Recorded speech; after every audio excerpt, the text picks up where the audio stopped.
안녕하세요. 한 주 동안 모두 잘 지내셨어요? 오늘은 사실 조금 밝아졌죠. 분위기가 달라졌어요. 그렇죠? 제가 지난주에 또 녹화한 걸 보니까 여러분들이 너무 좀 어둡다고 말씀을 하셔서 조금 분위기를 바꿔봤습니다. 좀 괜찮으시죠? 예. 자, 사실 이제 지금 여러분들이 기말 준비, 과제 준비를 해야 될 그런 기간이라고 생각을 합니다. 그래서 이번 주부터 과제 준비를 좀 철저히 하시고 기한 내에 과제를 다 잘 제출하실 수 있도록 잘 준비해 주시면 좋겠습니다. 혹시 궁금하신 사항이 있으면 저에게 또 메일로 질문을 해 주시면 좋겠습니다. 자, 우리가 이제 지난 시간에 이어서 다문화 교육 과정에 대한 부분을 오늘 이제 공부할 내용인데요. 조금 내용이 오늘은 그렇게 길지는 않아서 제가 이제 여러분들 지금 캔버스에 올려드린 그 몇 개 연구들이 있을 거예요. 그래서 그 연구들을 좀 보고 또 여러분들이 궁금해하는 그런 DQ라든가 이런 내용들을 좀 같이 쉐어할 수 있는 시간도 함께 가져보도록 할 겁니다. 그래서 일단은 여러분들 교재는 오늘은 주교재 1 다문화 교육의 2월 실천 이 교재가 되고요. 219페이지입니다. 자, 오늘 공부할 내용은 다문화 교육과 교육 과정의 개념에 대해서 그리고 또 교육 과정 개발 모형에는 어떤 것들이 있는가 그리고 이제 교과서를 활용한 다문화 교육 과정 개발의 실제 어떻게 다문화 교육이 어떤 식으로 활용이 될 수 있는가 뭐 이런 것들을 직접 현장에서 어떻게 사용하고 있는가를 살펴보도록 하겠습니다. 먼저 여러분들 좀 조명이 너무 좀 이게 조명을 너무 많이 켰는데 이게 이렇게 켜도 어둡게 나와서 조금 이렇게 뜨겁네요 조명이. 자, 여러분들 이제 책에는 219페이지고요. 자, 개념을 먼저 공부하도록 하겠습니다. 우리가 그 한국에서는 다문화 교육이라고 하는 거가 주로 대상자가 아직까지는 다문화 가정 으로 조금 더 이렇게 포커스가 맞춰져 있거든요. 그래서 사실 온전히 그들이 한국 사회에 잘 동화되고 또 정착하기 위한 것들을 더 많이 강조하는 그런 쪽으로 사실은 이제 다문화 교육이 이제 그쪽 방향으로 이제 흘러가고 있어서 사실 주류 집단, 그러니까 우리가 지금 현재 그렇죠. 한국의 이제 그 주류 집단의 이제 인식 개혁을 위한 교육이 지금 아직까지는 많이 부족하다는 현실입니다. 그래서 사실 많이 바뀌고 있고 개편이 되고는 있지만 그것이 조금 시간이 좀 걸릴 거라는 생각이 들지만 그럼에도 불구하고 많은 또 노력들은 하고는 있습니다.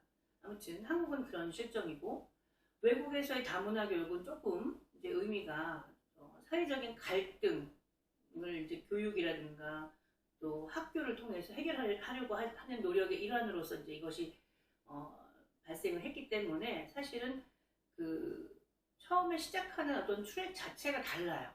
그러니까 한국의 다문화 교육하고 지금 서구나 이제 외국에서의 다문화 교육의 출발점이 조금 다릅니다. 그래서 사실은 이제 우리가 진정한 이런 다문화 교육에서 강조되어야 할 부분에 대해서 사실은 우리 물론 지금 현재 한국에서 진행되고 있는 다문화 교육도 굉장히 중요한 부분이기는 해요. 그들을 위해서 그들의 어떤 그런 정착이라든가 적응이라든가 이런 거를 도와주기 위한 어떤 그런 그 좀 특별한 그런 어떤 대상을 위한 어떤 그런 교육도 물론 중요하지만 좀 더 인식을 바꾸고 또 주류 집단이 그 어떤 그 소수 집단하고의 다름을 이해하고 존중할 수 있는 인식의 전환 이런 것들을 좀 더 강조할 수 있는 그런 교육이 기반이 되지 않으면 사실은 너무나도 한쪽으로 치우친 그리고 또 오히려 그런 것들이 그들에게 낙인을 찍을 수 있는 그런 것들이 되기 때문에 좀 더 신중하게 교육 과정을 잘 개발하고 적용해 볼 수 있는 그런 것들이 필요하다는 얘기죠. 자, 그래서 이제 한국의 주류 집단이 이제 우리가 함께 살아가는 사회로 나가기 위해서 그다음에 무엇을 어떻게 가르쳐야 하는가.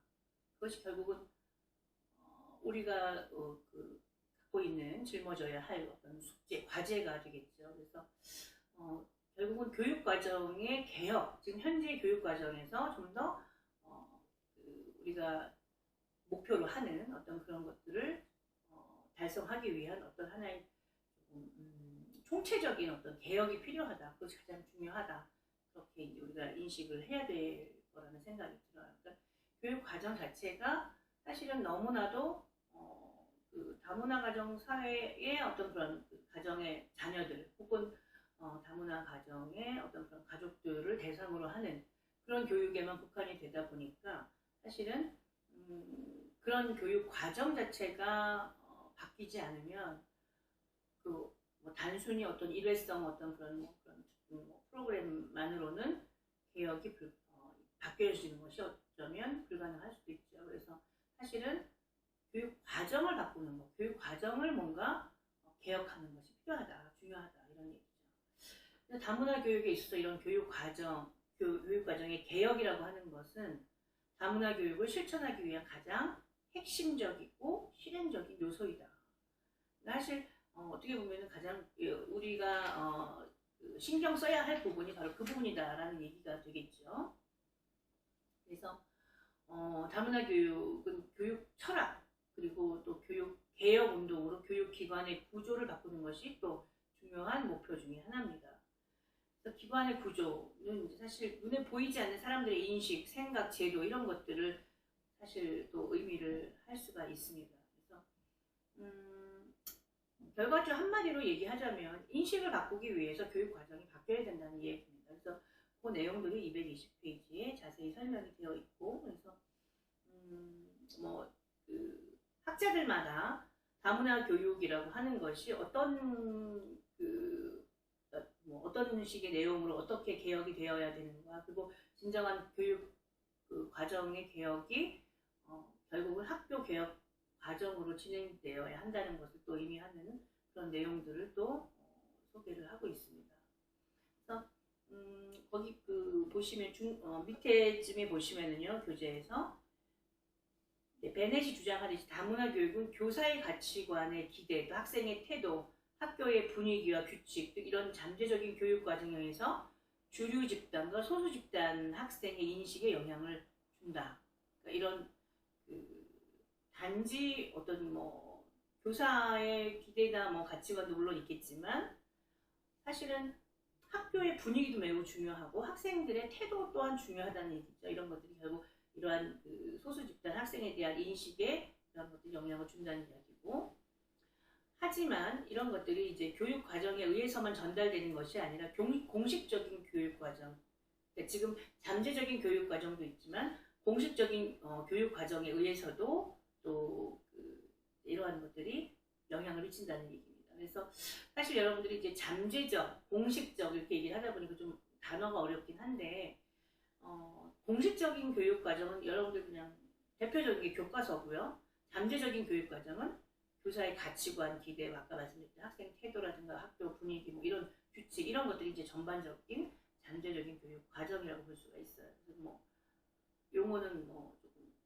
어렵지만 내용을 들여다보면은 우리가 다 이미 알고 있는 거죠. 그래서 실제적인 다문화 교육이 이제 실현되기 위해서는 학생을 위한 다문화 교육 그런 어떤 프로그램뿐 아니라 교사와 관리자를 위한, 그래서 사실은 학생의 어떤 태도나 학생의 어떤 그런 여러 가지 학습 능력이라든가 이런 것도 물론 중요하고 그들의 어떤 인식을 바꾸는 것도 물론 중요하지만 무엇보다도 더 선행되어야 될 것이 뭐냐면 교사와 또 그 교사를 또 이제 교사를 포함한 여러분들이 알고 계신 관리자예요. 그래서 학교를 또 관리하는 관리자들이 따로 있고 또 이제 직접 교육의 현장에서 직접 교육을 하는 교사가 따로 있는데 둘 다 사실 어떻게 보면은 다문화 교육의 대상자고 또 이들에게 그런 어떤 다양한 프로그램들을 개발해서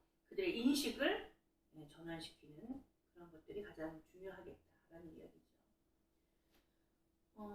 사실 이제 여러분들이 보시면 이제 이런 다문화 교육의 이제 그 실천에서 이런 그 교육 과정을 어떤 뭐 개혁을 한다는 것이 물론 중요하다고 하는데 결과적으로 학교 교사의 질적인 수준이라든가 이런 게 사실 굉장히 교육의 수준보다 더 앞서야 된다. 즉 교육의 수준 자체는 교사의 질적 수준을 능가하지 못한다라고 우리가 이야기를 하듯이 교육의 수준도 중요하지만 무엇보다 더 중요한 것이 교사의 질적인 수준이다라고 볼 수가 있기 때문에 아까도 말씀드렸듯이 저는 올바른 그런 다문화 교육을 실천하기 위해서는 학생들을 가르치는 교사의 어떤 수준을 높여주기 위한 그런 그 다양한 연수 프로그램이 개발이 되어야 되겠다는 생각이 듭니다. 자, 그렇다면은 다문화 교육 과정 개발 모형에는 어떤 것들이 있는가? 사실 개발한 모형들이 굉장히 다양하게 많이 있어요.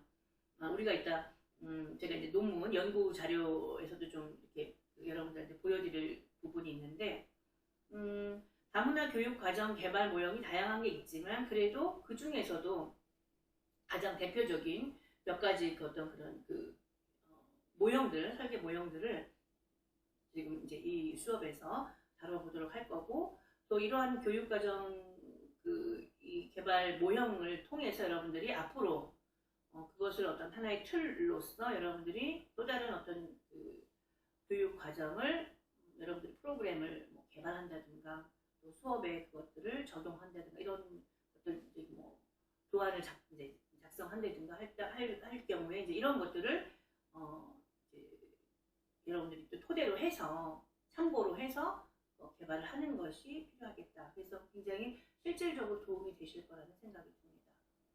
자, 그러면 먼저 다문화 교육을 위한 기본 교육 과정 설계 모형부터 보도록 하겠습니다. 221페이지 나옵니다. 자, 우선 여러분 베이커라는 학자가 있어요. 베이커.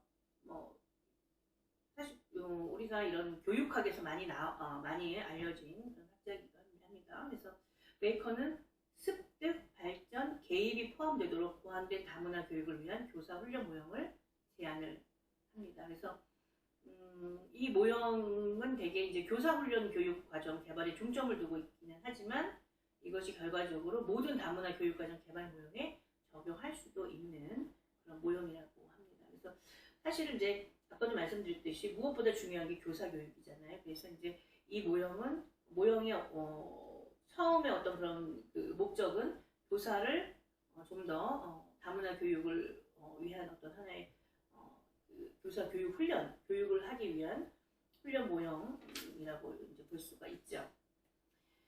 이제 그 모형을 한번 살펴보면 아까 잠시 습득, 발전, 개입이라고 말씀을 드렸는데 첫 번째 단계가 이제 습득 단계입니다. 지식을 습득하는 단계. 그래서 대부분 이런 지식을 습득하기 위해서는 교사들이 이제 대부분 교육대학이나 사범대 아니면 일반대 교육학과라든가 또 혹은 그렇지 않고는 이제 되게 교사가 되기 위해서 교직 과정을 이수한다든가 그래서 대부분 대학에서 공부를 하죠. 그래서 대학에서 대부분의 인문사회 강좌를 통해서 이것들은 충분히 충족이 시킬 수 있는 그런 부분이죠.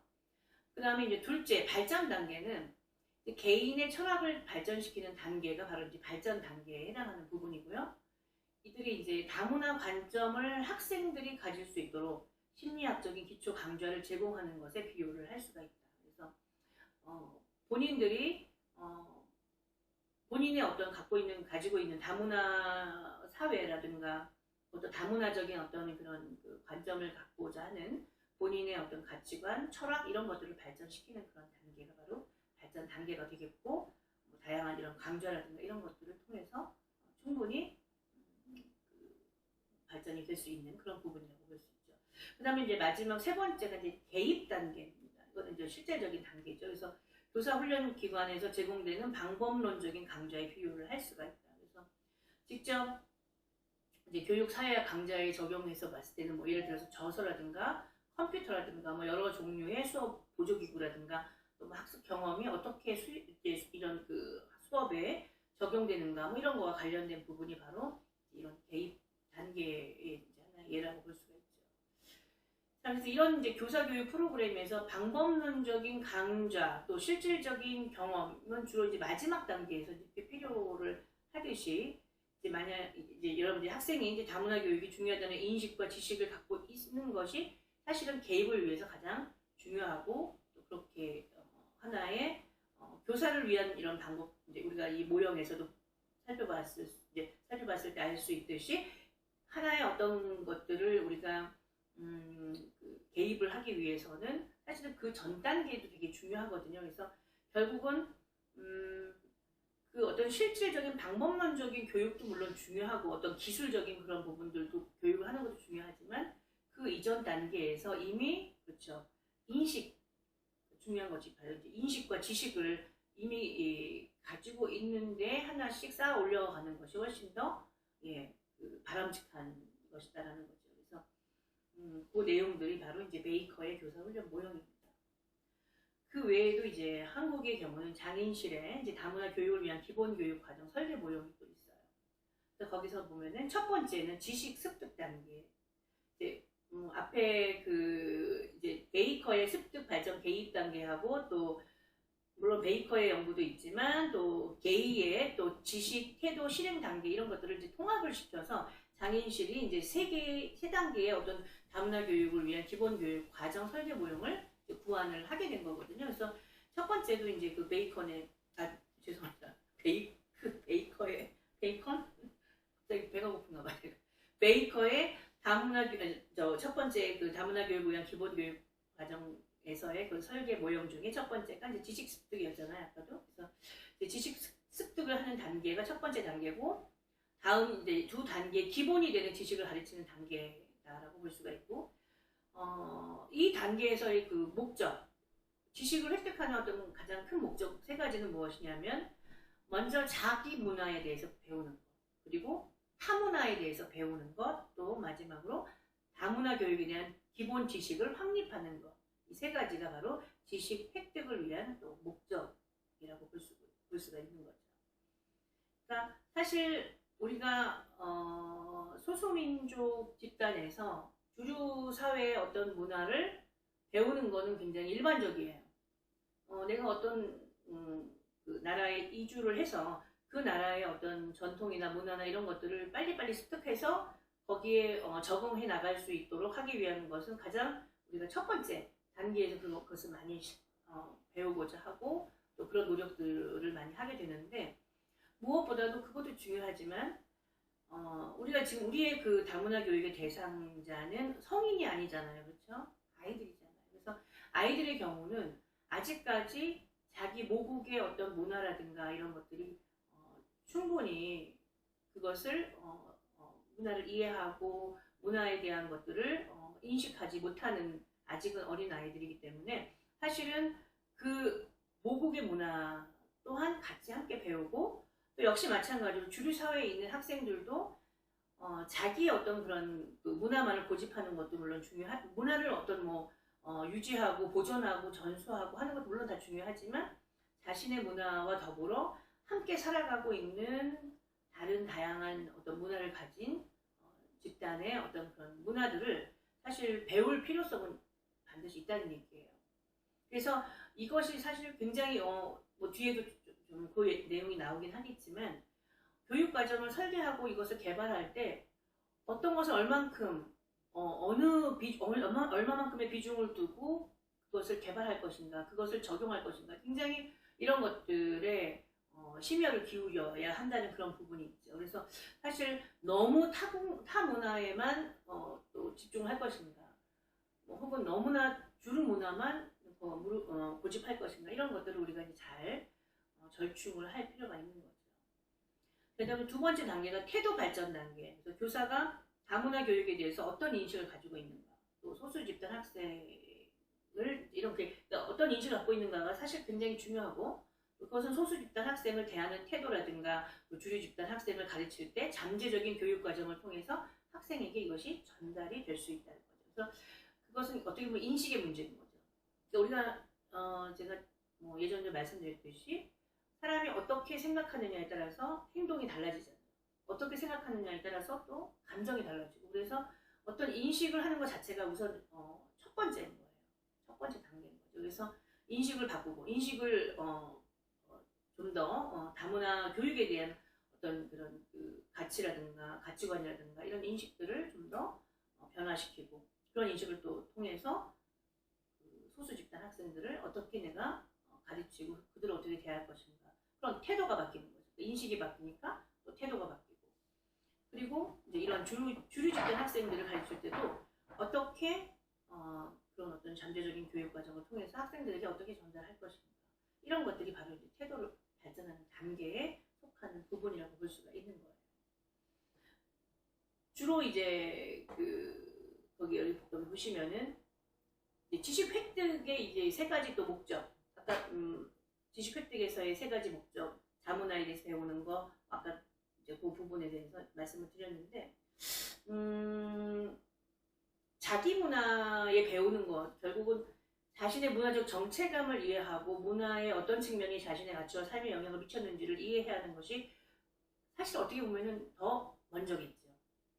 그것이 충분히 되지 않고 타문화를 배우는 건 그것은 조금 여러분들이 생각하실 때도 마찬가지겠지만 내 것을 먼저 알고 다른 타문화를 수용하는 것이 훨씬 더 자기 문화에 대한 어떤 그 자긍심을 가지면서 다른 문화를 받아들이는 것이 순서가 맞는 건데 이게 이제 바뀌다 보면은 어떤 문제가 생기냐 하면은 사실 이제 최근에 뭐 이제 여러분들이 뭐 아이들이 외국의 어떤 문화만을 무조건 고집하고 그 문화만을 이제 선호하면서 우리 문화에 대한 부분을 굉장히 이제 가볍게 생각하고 좀 더 그 외국의 문화에만 빠져서 사실 그 정말 진정으로 우리가 보존하고 유지해야 될 우리의 전통이라든가 이런 것들을 무시하는 그런 어떤 것들을 봤을 때 사실은 굉장히 국가의 혹은 그 우리의 어떤 근간이 흔들릴 수 있는 그런 부분일 수도 있어요. 그래서 예전에 뭐 식민지 뭐 이런 어떤 그 제국주의 뭐 어떤 그런 통치가 있을 때 사실은 가장 먼저 시작한 것이 민족 문화를 말살하는 정책이었잖아요. 그것이 결국은 그 근간을 흔드는 거거든요. 그래서 결과적으로 지금 아까 제가 그걸 좀 놓쳤는데 이 순서가 되게 중요해요. 그래서 우리가 내 문화에 대해서 먼저 알려주는 거, 그것에 대해서 어느 정도 아이들이 단단해졌을 때 그 위에 타 문화에 대해서 배우는 것, 혹은 그것들을 수용할 수 있게 되는 것. 이런 어떤 순서가 더 필요하다는 생각이 들고요. 그 다음에 이제 두 번째 태도 발전 단계에서도 마찬가지로 우리가 너무 그 교사가 인식 자체가 하나로 너무 치우쳐졌을 때는 사실은 굉장히 그 불평등이 생길 수 있고 어느 한쪽에 또 편견이 생길 수도 있고 그래서 굉장히 조심스러운 부분이기 때문에 이런 것들을 우리가 교사 훈련 트레이닝을 통해서 잘 훈련이 되어야 되지 않을까 그런 생각이 듭니다. 마지막 세 번째 단계는 이제 실행을 개입하는 단계로서 실제적인 다문화적인 기술이라든가 또 관련이 있는 이제 이런 것과 관련이 있는 단계가 바로 이제 실제적인 실행 개입 단계죠. 그래서 교사 교육에 있어서 수업 기술과 관련이 있는 그런 단계를 의미를 합니다.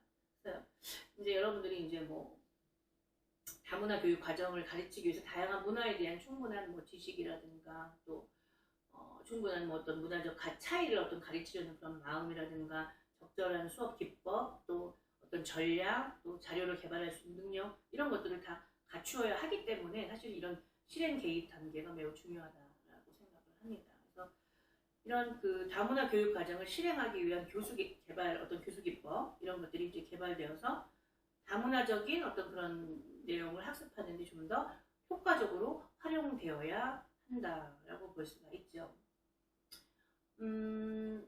사실 이제 이런 다문화 교육을 우리가 이제 다양한 효과적으로 활용하는 것도 중요하고 하지만 이런 다문화 교육을 어떻게 하면 성공할 수 있을까? 이것은 다문화적인 지식을 측정하는 것도 중요하지만 그것보다도 학생의 행동에서 나타나는 거 그런 어떤 행동이 어떤 것인가 학생의 행동에서 그것들이 나타나고 지식을 측정하는 것보다는 또 효과적으로 실행되었다면 학생 간에 서로 어떤 다름이라든가 차이를 존중하는 형태로 나타날 것이라고 볼 수가 있는 거예요.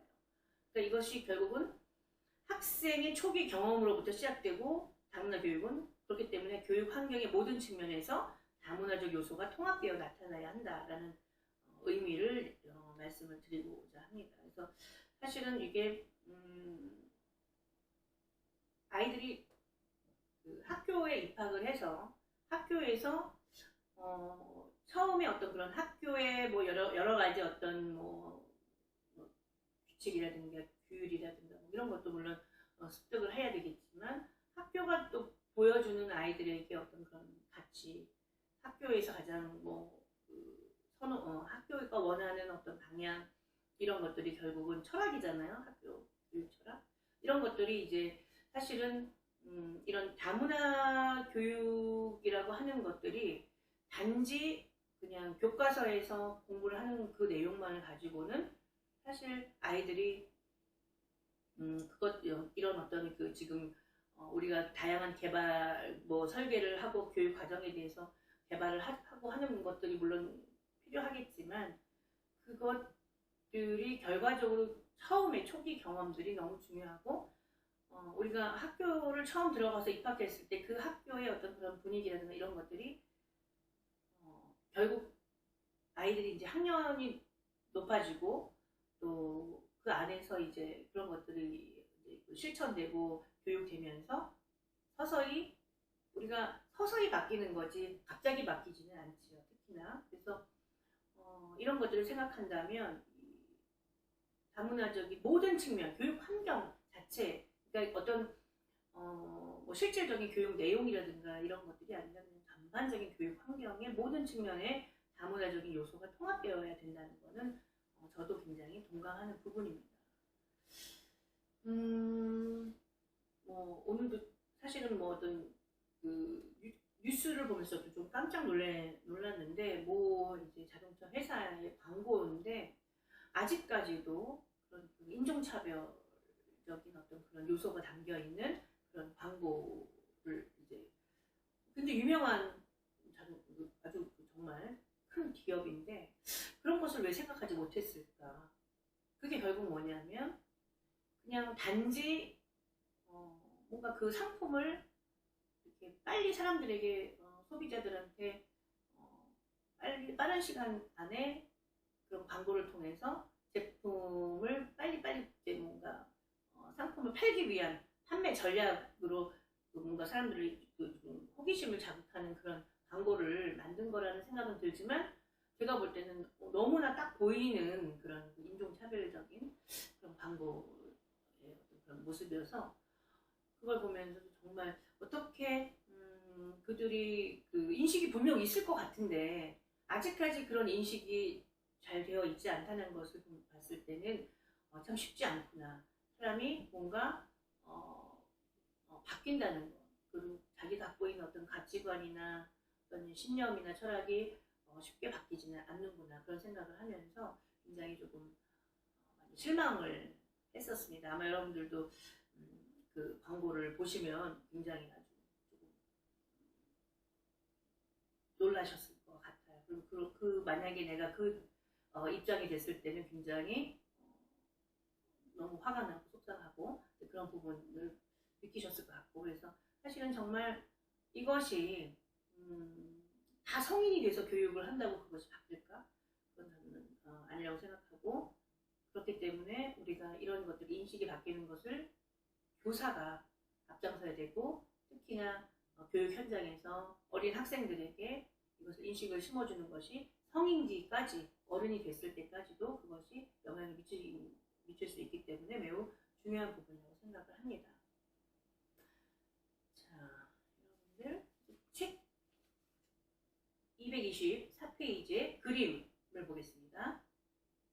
그림 보시면은 여러분들 1단계, 2단계, 3단계 그쵸? 그 단계가 그림이 이제 그 설계 모형을 보시면 그 그림대로 이제 나오죠. 단계별로. 여기 보시면은 그림에서 보시다시피 설계 모형에서 이 화살표 방향을 보시면 상호 이렇게 그 양쪽 양방향으로 화살표가 있다는 것을 아실 수 있을 것 같아요. 그렇죠? 예, 그래서 그 양방향으로 화살표가 있다는 얘기는 단계가 물론 1단계부터 시작이 되고 2단계, 3단계 단계별로 올라가는 순서적으로도 물론 순차적인 모형으로 되어 있지만 상호 연관이 되어 있다라는 의미가 있어요. 그렇죠? 그리고 결국은 실제 상황에서 뭐 지식 습득 단계가 태도 발전 단계에만 일방향적으로 영향을 미치는 것뿐만 아니라 사실 실제 상황에서는 태도 발전 단계가 지식 습득 단계에도 영향을 미치기 때문에 양방향적인 서로 상호적으로 영향을 미친다라는 그런 의미의 그림이라고 볼 수가 있는 거예요. 그래서 실제적으로 다문화 교육 과정을 설계할 경우 이러한 어떤 그 단계의 구분은 교육과정 설계에 도움이 되는데 반드시 지식 습득 단계를 거친 후에 태도 발전 단계로 이렇게 이동하는 것을 의미하는 것은 아니라는 얘기죠.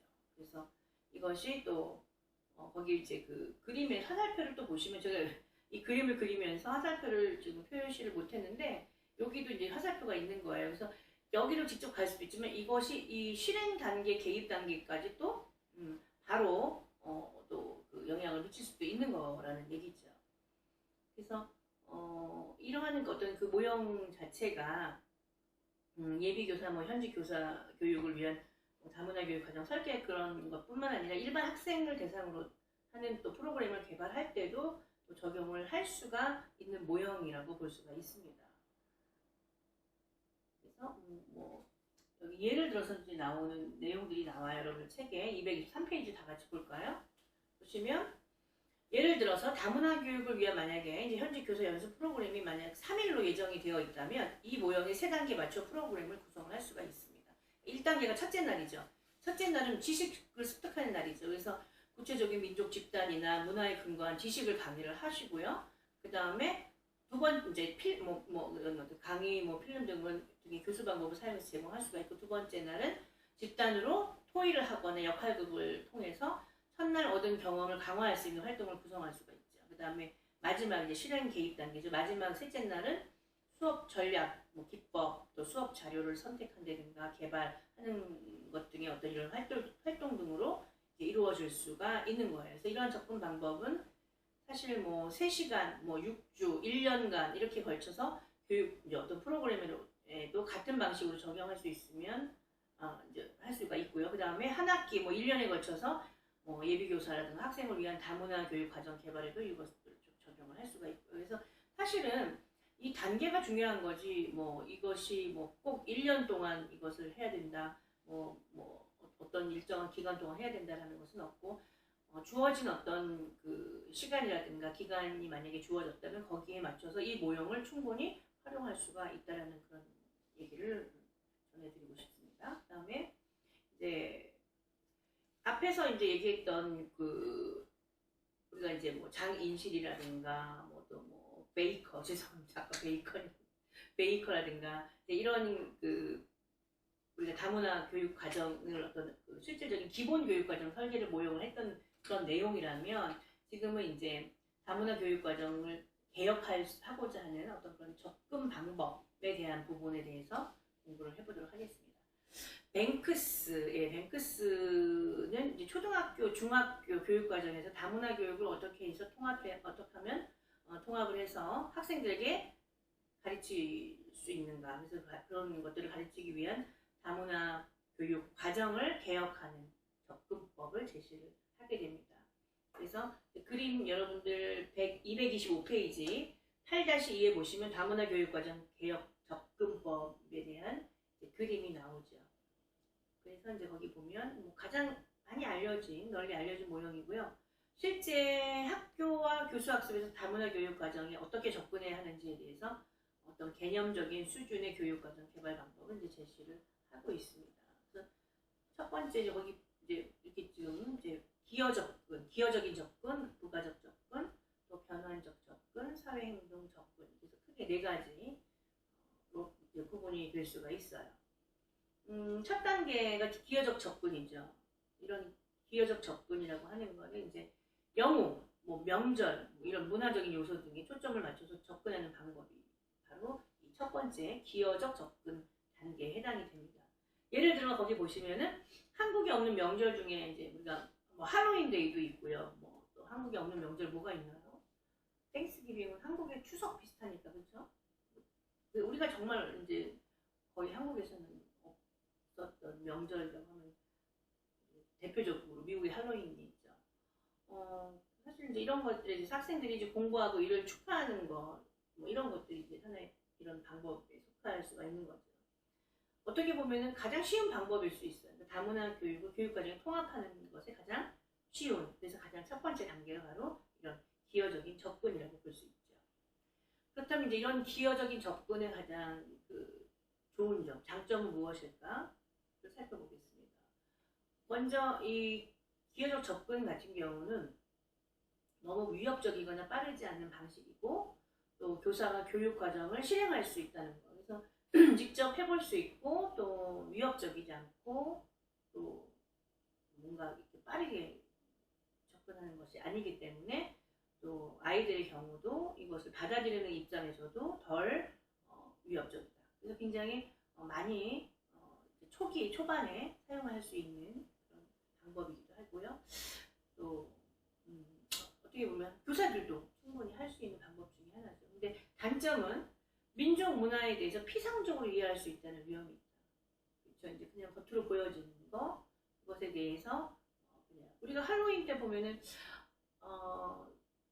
한국에 저는 예전에는 사실 그런 게 없었잖아요. 뭐 할로윈 저희 때도 뭐, 할로윈 뭐 무슨 복장을 하고 학교를 가고 뭐 이런 거 상상도 못했어요, 사실은. 그런데 이제 최근에는 한국도 물론 뭐 학교에서 할로윈을 하지는 않지만 뭐 그렇지만 그럼에도 불구하고 또 뭐 이렇게 학교가 한국에는 이제 이런 사립 학교도 있고 이제 공립 학교도 있는데 사립 학교 중에서 특히 뭐 영어를 위주로 하는 학교들이 있어요. 영어 수업도 영어로 하고 하는 학교들, 그러니까 국제학교가 아닌 한국 학교에서도 사립 학교에서 그런 학교 같은 경우는 이제 영어로 수업을 하고 거의 미국식의 어떤 그런 교육을 하다 보니까 그냥 미국의 문화 그대로 그래서 아이들이 이제 뭐 할로윈 옷들 뭐 그런 어떤 다양한 복장들 하고 가고 그런 것들이 요즘은 또 많이 이루어지기도 하고 특히나 학교뿐만 아니라 또 학원에서도 할로윈 때 또 그런 행사들을 해요. 그래서 그런 것들이 그냥 아이들은 그냥 재미로 막 그냥 그것들을 하고 그것이 주는 의미라든가 이런 것들을 잘 이해하지 못하는 거예요. 그래서 그런 위험이 있고 또 교육 과정과 융합할 때 주류 사회의 기준이 또 다른 나라의 영웅이나 문화 축제를 선택하는 또 기준이 될 수도 있다는 어떤 그런 단점이 바로 이런 기여적 접근의 단점이라고 볼 수 있죠.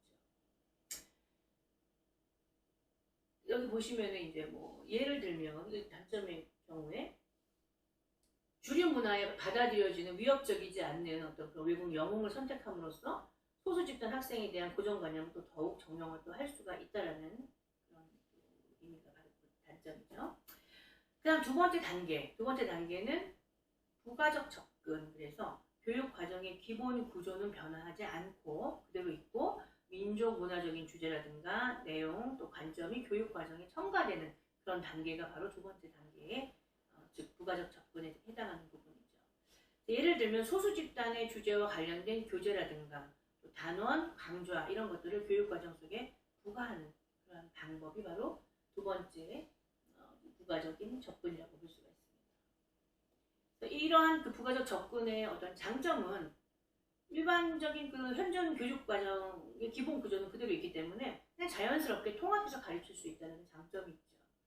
반면에 단점은 학생이 다양한 관점에서 소수 집단의 문제를 파악하지 못하고 주류 문화와 소수 문화가 어떠한 역학관계를 갖고 있는지 그런 가지고 있고 또 연관되었는지 그런 것들에 대해서 잘 이해하지 못한다는 점이 바로 단점입니다. 그래서 즉 소수 집단 문화가 주류 문화와 융합되지 못한다는 생각이 또 고착화할 수 있다라고 볼 수가 있는 거죠. 그래서 단점에 대한 부분 거기 보시면은 이제 225페이지 맨 밑에 그 내용이 나오죠. 그래서 사실 이런 앞에서 봤던 기여적인 접근, 또 부가적인 접근 이런 것들은 이제 교과 과정의 틀이 이제 주로 이제 주류 집단의 관점에 고정이 되어 있어요. 그래서 주류 집단 입장에서 소수 집단의 문화를 판단하는 단계고 또 그런 것들로 인해서 다문화에 대한 고정관념이 형성이 될 수 있는 게 바로 첫 번째, 두 번째 단계에 해당하는 거고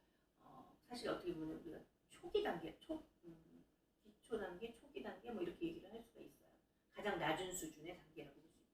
낮은 수준. 하지만 이제 좀 더 높은 수준의 세 번째 단계는 이제 변환적 접근. 그래서 교육 과정의 구조를 바꾸어서 학생이 다양한 민족적, 문화적 집단의 관점에서 개념, 문제, 사건, 주제를 볼 수 있도록 하는 방법이 바로 변환적 접근이다라고 볼 수가 있습니다. 그래서 이 접근은 나만의 관점이 아니라 자기만의 관점이 아니라 다양한 문화 집단의 관점에서 사건을 볼 수 있는 비판적인 시각을 갖도록 하는 것이 바로 변환적 접근이기 때문에 사실은 이것을 좀 더 이해할 수 있는 제 생각에 여기 뭐 책에는 그 내용은 없지만 적어도 이것을 비판적으로 볼 수 있고 충분히 그것에 대해서 아이들이 자신의 어떤 그런 그 생각들을 충분히 이렇게 어필할 수 있는 그런 나이가 되어야 된다는 생각이 들어서 이 단계는 아직은 너무 어린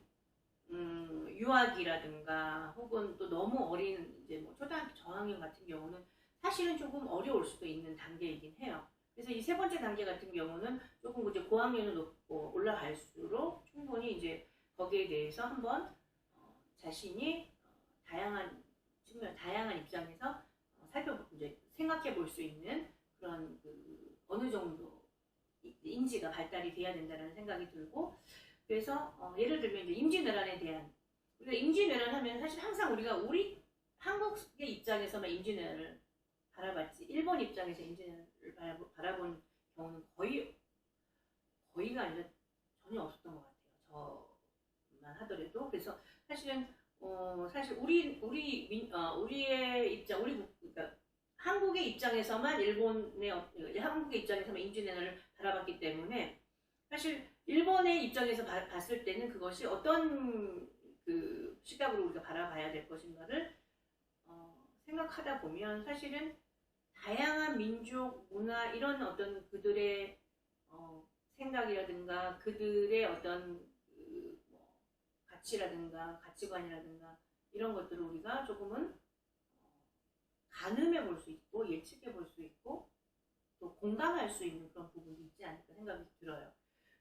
제가 최근에 무슨 영화를 봤어요.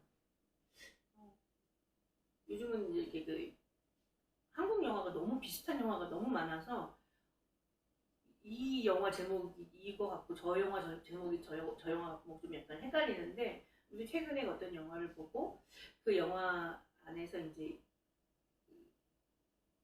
명랑이었나? 이순신 장군이 나온 그런 영화인데 그 영화를 보면서 사실은 그냥 우리의 입장에서 보면은 너무나 뭐 이제 통쾌하고 뭐 이제 우리가 이제 막 이기고 하면 막 너무 뭐 좋은 것만 바라보게 됐는데 또 상대방 입장에서 봤을 때는 이런 부분은 굉장히 그들이 그들 생각에서는 이런 부분은 굉장히 좀 약간 억울한 부분도 있지 않았을까 뭐 이런 생각도 한번 해보고 사실 두 가지 입장에서 다 좀 한번 생각을 해보니까 영화를 보면서도 저 일본은 되게 이랬겠다 또 한국은 이랬을 거야 뭐 이런 거에 대해서 양측의 어떤 입장들을 한번 생각을 하면서 또 저희 아이들하고도 막 얘기를 해보니까 아이들도 미처 그거에 대해서 생각을 못 했는데 생각을 해보니까 또 이런 부분도 있었겠다. 그래서 사실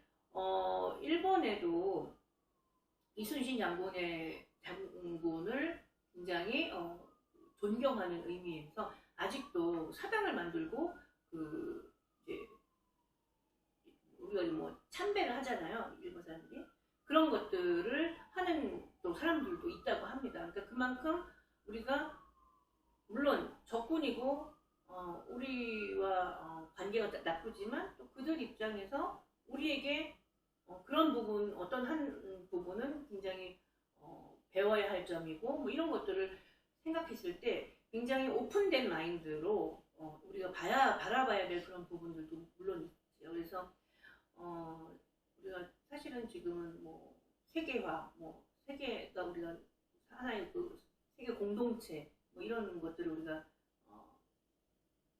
최근에 뭐 지금 여러 가지 뭐 문제들이 발생했을 때도 혼자서 해결할 수 없는 문제를 함께 협조하고 협력하면서 해결해 나갈 수 있는 거잖아요. 그래서 그런 걸 생각했을 때는 사실 이런 변화적 접근은 물론 꼭 다문화 교육 과정뿐만 아니라 일반적인 교육 과정 안에서도 우리가 혹은 뭐 부모 교육 안에서도 반드시 이런 부분에 대해서 좀 열려 있는 그런 것들을 우리가 좀 심어줘야 되지 않을까 그런 생각을 해봐요. 그러니까 이거는 우리가 뭐든지 무조건 나쁘다 생각하는 것이 아니라 그쪽 입장과 혹은 우리가 또 뭔가 필요하다면 배울 수 있는 부분은 또 배울 수 있고 뭐 이런 것들도 생각해 보아야 되지 않을까 그런 생각이 들고요.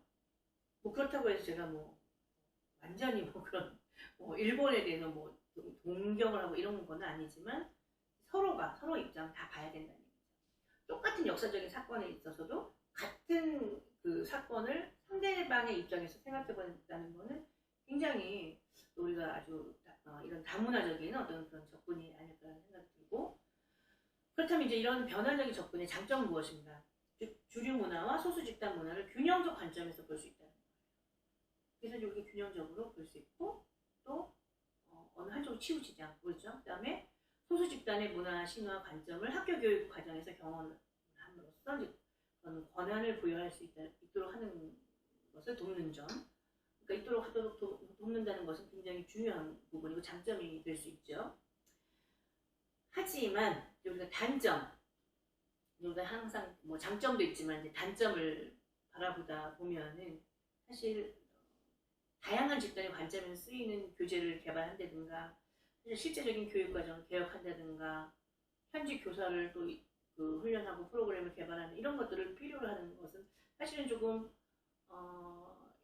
단점이라기보다는 어떻게 보면 이런 것들을 하기 위한 여러 가지 비용이라든가 시간이라든가 이런 것들이 또 들다 보니까 이거에 또 더 집중을 하다 보면 다른 거를 또 놓칠 수가 있고 또 그러니까 이거를 잘 절충하면 되지 않을까 싶은데 하기 때문에 기관에서 이 접근법을 실행하기 위해서는 교사를 포함한 직원의 교육도 함께 이루어져야 한다. 그러니까 뭐 아까도 그거는 좀 강조를 했던 부분이기도 하죠. 사실 우리가 이제 이런 것들을 통해서 교사나 이런 어떤 직원이나 뭐 이런 뭐 관리자나 이런 모든 사람들이 함께 이것이 교육이 된다면 이런 게 필요하겠구나 하는 것이 생각이 들고 또 제가 아까 뭐 비용이라든가 시간 이런 것들 말씀드렸잖아요. 그러니까 좀 더 그런 것들에 있어서 지원을 많이 해줄 수 있잖아요. 학교 측이라든가 뭐 어떤 기관이라든가 지역사회라든가 이런 쪽에서 직접 이것을 교육에 참여하고 관리하는 분들이 이런 것들이 인식이 바뀌면 어떻게 되겠어요? 좀 더 적극적으로 그런 것들을 좀 지원해 줄 수 있는 경제적으로 지원을 해준다거나 혹은 이런 프로그램 개발을 라든가 이런 것들에 뭐 이런 참여를 같이 함께 해준다든가 거기에 관련된 어떤 연구 자료를 뭐 많이 데이터를 많이 수집을 해준다든가 여러 가지로 이런 함께 협력해야 되기 때문에 사실은 이들도 교육이 돼야 된다.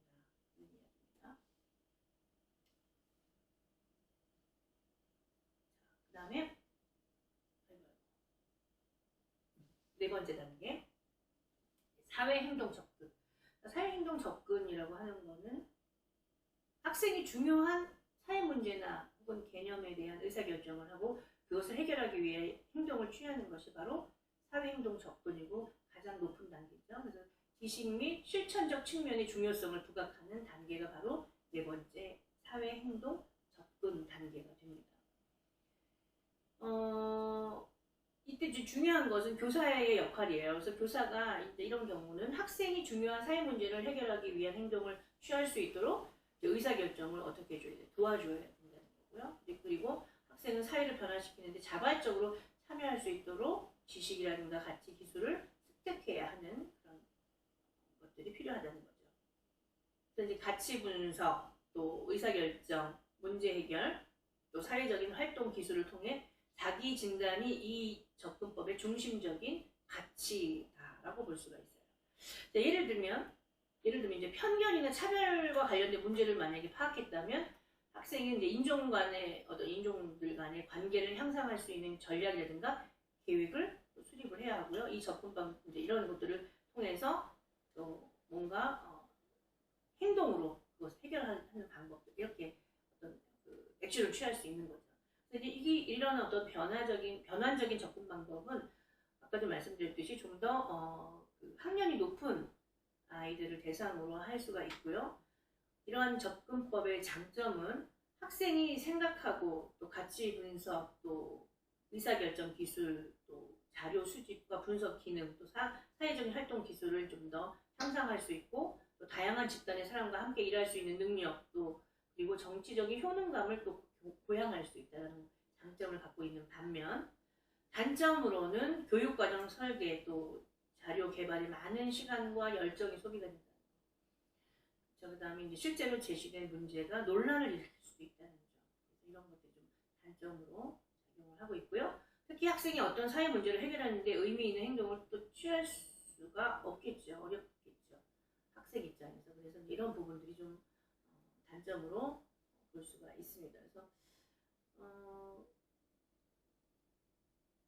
이 변환적 접근 방법은 굉장히 필요하기도 하고, 또 우리가 어떻게 보면은 그 현장에서 이런 움직임들이 굉장히 바람직하다라고 볼 수도 있고, 그럼에도 불구하고 이것이 굉장히 이런 그 논란의 여지도 있고, 조금은 여러 가지 어떤 그 비용이라든가 시간이라든가 이런 것들이 많이 이제 그 발생을 하다 보니까, 이런 것들이 이제 필요로 하다 보니까 이런 단점이 있어서 사실 이제 여러 교육학자들이 가장 이 방법을 적게 선택한다라고 볼 수가 있어요. 그래서 물론 우리가 아무리 좋은 방법도 그것이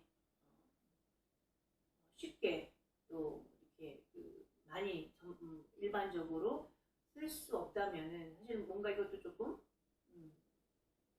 보완과 수정이 필요하지 않을까 그런 생각이 듭니다. 아무튼 그래서 지금 이제까지 살펴본 뱅크스의 접근법은 수준에 따라서 이제 1, 2, 3, 4단계로 나눴습니다. 그래서 1, 2단계는 기여적 접근법과 부가적 접근법인데, 제가 비읍 받침 이게 되게 힘들어요. 접근법. 네, 그래서 이 두 단계는 다른 문화를 가진 사람의 행동을 설명하는데 주류 문화의 규정과 가치를 고수한다. 아까도 잠깐 이 부분 얘기했죠. 그 다음에 3, 4단계인 변환적 접근법과 사회행동 접근은 교육과정 개혁에 있어서 주류 문화의 규정과 가치를 벗어나서 각자의 문화를 존중하는 수준입니다. 그래서 사실 이 수준이 조금 차이가 나기는 해요. 그래서 그다음 이제 현재 한국에서의 다문화 교육 수준은 사실은 다른 나라 그냥 문화를 소개하는 수준이잖아요. 사실 어떻게 보면 1, 2단계에 머물러 있는 가장 낮은 수준의 실행이라고 볼 수가 있는데, 진정한 의미의 다문화 교육이 이제 되기 위해서는 앞으로 이제 다양한 관점에서 비판적으로도 생각하고 또 판단하고 지식이 이제 사회적 실행으로 실행 단계까지 이제 이어질 수 있도록 나아가야 하는 것이 이제 지금 현재의 한국의 다문화 교육의 목표라고 볼 수가 있는 거죠. 그다음에 이제 세 번째는 베넷. 베넷 그러면 제가 잘 알고 있는 분의 이름하고 너무 똑같아서 항상 이제 베넷의 다문화 교육 과정 개발을 위한 종합적인 모델. 이제 아까 앞에서 뱅크스하고 조금 이제 다른 접근 방법이고, 모형은 여러분들 그림 8-3에 이제 모형이 이제 제시가 되고 있습니다. 이 종합적인 모델은 단계별로 다문화적 능력을 향상할 수 있는 내용을 구체적으로 이제 제시를 하고 있고요. 이제 다문화 교육의 핵심 가치를 여기서는 이제 인간의 존엄과 권리에 대한 존중, 문화적 다양성에 대한 인정과 존중, 또 세계 사회에 대한 책임감, 지구 보전 이런 것들로 이제 제시를 하고 있습니다. 그다음에 이제 학생의 이해와 행동과 가치관, 태도 등을 개발하기 위해서 의도적으로 계획된 학교 경험에 중점을 두고 이 종합적인 모델이 이제 설계가 되었습니다. 다문화적인 역사 관점을 개발하고 문화적인 인식을 강화하고 또 문화 간 이해 능력 강화, 또 인종, 성별 등의 편견과 차별에 대한 대항, 그리고 지구 상황과 세계적인 역학 관계를 인식하고 사회적 행동 기술 향상의 6단계 목표로 이것이 이제 지금 종합적인 모델을 개발했고 이 모형이 이루어져 있습니다. 그래서 그 내용 우선 목표 1, 첫 번째 다문화적인 역사 관점 개발. 그래서 여러분 그 책에 228페이지 그림을 좀 참고로 보시면서 보면 좋겠습니다. 그래서 첫 번째 목표 1은 다문화적 역사 관점 개발이에요. 그래서 가장 중요한 목적은 주류 사회가 갖고 있는 편견을 바로잡아 줄 수 있는 다양한 역사적인 관점을 갖는 것입니다.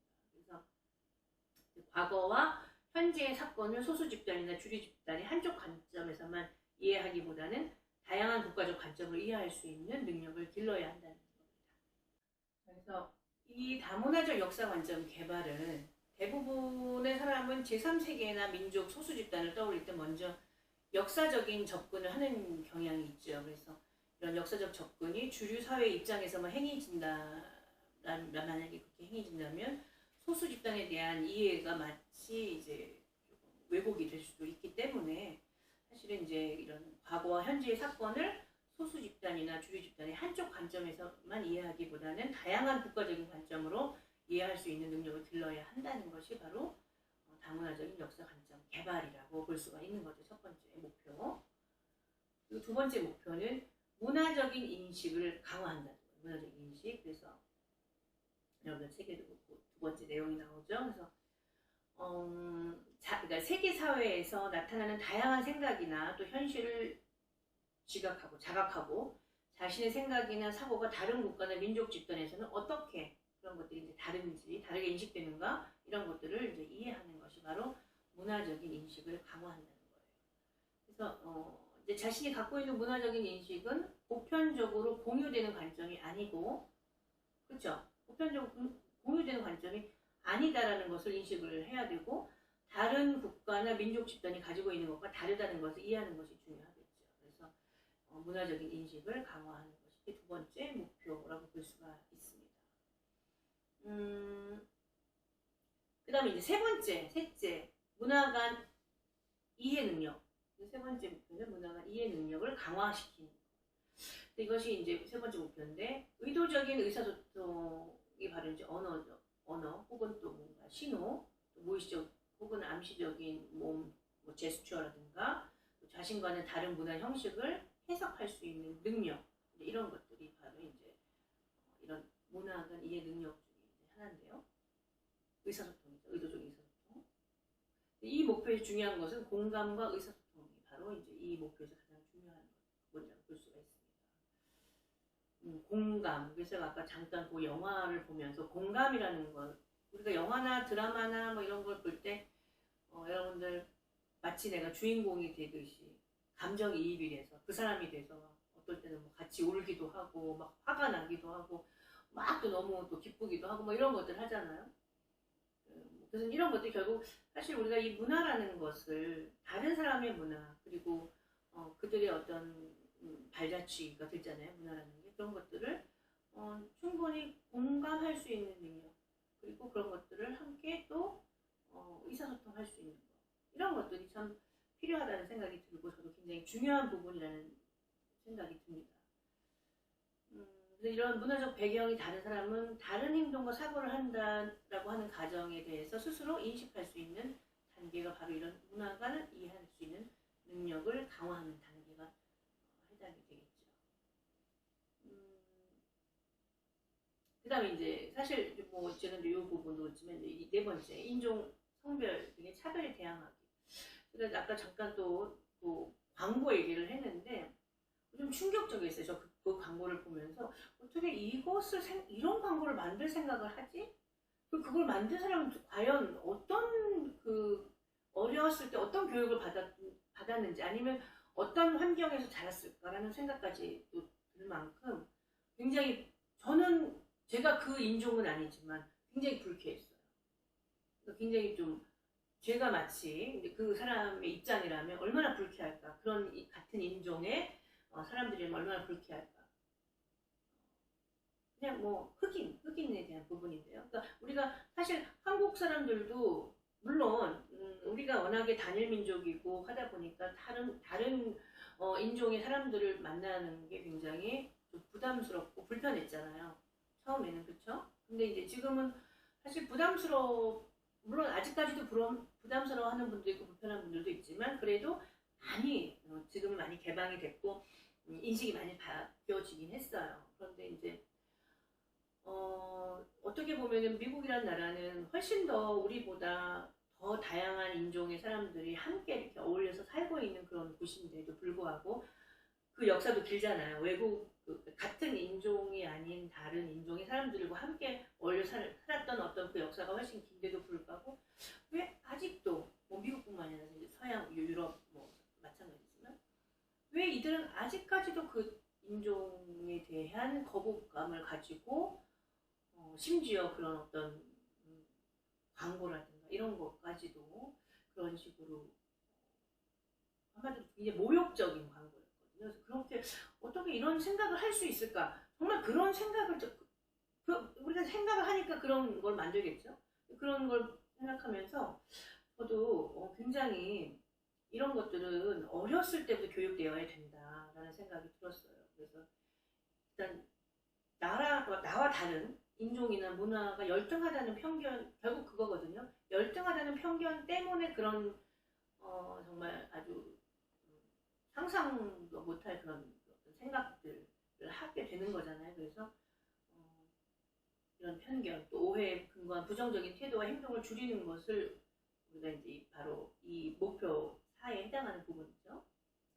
성별, 인종, 민족과 관련된 미신이나 고정관념을 없애고 기본적인 인간의 유사성에 강조점을 둔다. 그래서 우리가 그렇죠, 미신 같은 경우, 어떤 인종의 사람, 예전에는 예를 들면 어떤 인종의 사람의 어떤 그런 사람들을 만나면 같이 있으면 뭐가 없고 재수가 없고 이런 예를 들면 그런 미신들 있잖아요. 그런 고정관념 그런 사람들이 있는 곳은 별로 좋지 않고 부정적인 거겠죠 대부분이. 근데 이런 것들을 빨리 없애는 것이 필요하고 그런 것을 없애기 위해서는 결과적으로 우리가 교육밖에 없는 거예요 사실은 그런 것들이. 목표는 개인, 기관, 문화적, 인종차별과 성차별에 대한 역사적, 동시대적인 그 증거 인식을 바탕으로 반인종차별주의나 반성별차별주의자로 전환하는 것이 가장 궁극적인 목표다라고 볼 수가 있습니다. 그 다음에 목표 5에 해당하는 지구 상황과 세계적인 역학관계를 인식하는 것. 그러니까 같은 받침이 2개 나오는 게 되게 힘들어요. 발음이. 특히나 이 기역 발음, 비읍 발음 이런 게 좀 힘드네요. 자, 아무튼 세계 우리가 상황이나 경향, 발전에 대한 지식을 이해하는 거. 사실은 이제 저도 최근에 여러분들도 다 마찬가지일 거라는 생각이 드는데 예를 들어서 그냥 뉴스를 봤지만 글로벌 뉴스라든가 그런 뉴스들을 세계 뉴스를 그렇게 많이는 예전에는 안 봤던 것 같아요. 그냥 보게 되는데 물론 저는 이제 한국에 있을 때는 또 저희 가족들이 다 외국에 있고 이런 상황이다 보니까 궁금하니까 찾아보고 하기는 하지만 지금 요즘처럼 그렇게 매일 꼼꼼히 세계 뉴스를 보고 그러진 않았던 것 같아요. 그러니까 이제 이런 그 세계 상황, 경향, 발전 이런 거에 대한 지식 이런 것들을 사실은 교육 과정 안에서도 그런 것들을 이제 이해할 수 있도록 해주는 것이 목표고요. 또 세계 기술이나 기술의 소개나 또 건강과 영양 섭취, 실천 방법 등 이런 것과 같이 효과적이지만 단순한 사건에서부터 또 생태계와 같은 아주 거대한 주제까지 세계에 대한 지식을 다 포함하는 게 바로 그 5에 해당하는 부분이죠. 요즘은 사실 이 건강 있잖아요. 건강 기술, 새로운 기술, 백신을 개발하고 이런 거에 굉장히 관심이 많고 또 이런 이런 주제들이 사실은 아주 단순한 것부터 또 뭐 굉장히 뭐 지금 생태계가 멸종 위기에 있거나 이미 또 멸종된 그런 동식물들도 많고, 이제 이런 것들에 대한 우리가 뭐 경각심 이런 것들도 사실 이제 이런 게 역시 마찬가지로 우리가 교육 안에서 이루어진다면 이제 뭐 이런 환경이라든가 이런 것들에 대해서 또 생태계 이런 관심을 더 많이 갖게 되고 또 거기에 대해서 또 더 노력을 하게 될 수도 있죠. 그래서 아무튼 이제 이런 것들이 이제 목표 5에 해당이 됩니다. 그리고 이제 목표 6은 사회적 행동 기술 향상. 우리가 이제 그 뭐 사회적 행동, 여러분들 뭐 그냥 사실 어떻게 보면은 그냥 단지 사회적인 행동이라고 하는 게 뭐 사회성과 관련된 사람들과 인사하고 뭐 사람들과 잘 지내고 이런 것들도 물론 사회적인 행동에 해당하겠지만, 여기서 보면 이제 인간의 복지 그리고 미래, 지구를 위협하는 중요한 문제 이런 것들을 해결하는 데 필요한 지식이나 태도, 행동 이런 것들이 다 이제 포함이 되는 게 바로 이제 여기서 강조하는 부분이고요. 특히 이제 생각, 사고는 세계적으로 이게 생각을 하지만 행동은 지역적으로 하는 것을 강조를 하고, 목표는 개인이 정치적인 효능감과 세계적인 책임감을 느끼는 것이 바로 목표에 해당합니다. 그래서 여러분들 이제 그 마지막 목표 6가지를 다 지금 봤고요. 이 목표들을 보시면은 약간 서로 뭔가 중첩되어 있는 부분이 있죠. 그리고 이제 여기서 이 6개까지 다 전체에 공통된 어떤 그 핵심 가치는 결국은 세계 사회에 대한 책임감, 그리고 또 문화적인 다양성에 대한 인정과 존중, 또 지구를 보존하는 거, 인간 존엄과 권리에 대한 존중, 뭐 이런 것들이 다 이제 이 핵심 가치로 볼 수가 있죠. 그래서 이제 이런 각각의 목표들은 개별적으로 다문화 교육을 위해서 필요하지만 목표 하나만 가지고는 충분하지가 않다는 겁니다. 예를 들면 이제 타문화에 대한 이해라든가 기능, 태도의 발전이 없이 문화적 의식을 높이는 것은 더 큰 민족 중심주의나 분열을 또 일으킬 수도 있고요. 또 개인에 대한 정체감이나 안정감이 없는데 그런 것이 없이 공감과 같은 타문화에 대한 이해 능력을 키우기는 사실상 불가능한 거라고 볼 수가 있죠. 그러니까 이런 것들이 사실은 단 한 개만으로 충분하지 않다는 거예요. 목표 하나만으로. 그래서 뭐 하지만 이제 교육과정 모형의 6개 그 목표를 동등하게 강조해서 가르칠 필요는 없죠. 똑같이 강조할 필요는 없다는 얘기죠. 그래서 각각의 목표는 우리가 이제 목표는 단위의 학교 체제나 학년, 뭐 교과 내용 영역에 따라서 가장 이제 적합한 목표를 강조해서 사용하면 된다라고 볼 수가 있죠. 그러니까 학교라든가 뭐 이런 그 지역에는 뭐 여러 가지 어떤 그런 거 상황에 따라서, 그래서 예를 들면 어떤 학교에서는 이제 뭐 역사적인 관점과 문화적인 인식이 문학과 미술 과목에 강조될 수도 있고요. 또 어떤 다른 학교에서는 문화 간 이해 능력을 위한 언어라든가 또 의사소통 영역을 강조할 수도 있고, 그래서 그 학교의 어떤 뭐 학교가 가지고 있는 어떤 뭐 이런 철학이라든가 가치라든가 학교 주변 상황이라든가 여건 이런 것들을 고려해서 사실은 뭐 어떤 것들을 좀 더 강조하고 또 어떤 과목에서 그것들을 적용해 볼 수 있는가는 각자 또그 학교에 따라서 다를 수 있다라고 볼 수가 있는 거죠. 잘 이해가 되셨나요? 자, 그다음에 이제 네 번째, 포드와 해리스의 다문화 교육을 위한 수업 설계 평가 모형. 그래서 이제 사실 이제 이 포드 해리스도 뱅크스와 블룸의 어떤 이런 그 모형들, 그런 분류법들 이런 것들을 기초해서 실제적으로 이제 교실에서 교사가 교육 과정을 어떻게 개발하고 평가해야 되는가 이럴 때 이제 사용할 수 있도록 구체화된 기본 틀을 이제 제시를 하게 됩니다. 거기 이제 여러분들이 책에는 231페이지에 그 준거 틀이 나와 있어요. 보시면서 한번 좋겠어요. 그래서 블룸의 분류법 사고의 6단계, 그죠? 하위 수준의 지식 이해 적용 단계하고 상위 수준의 분석 종합 평가 이 6개 단계가 바로 블룸의 분류법이죠.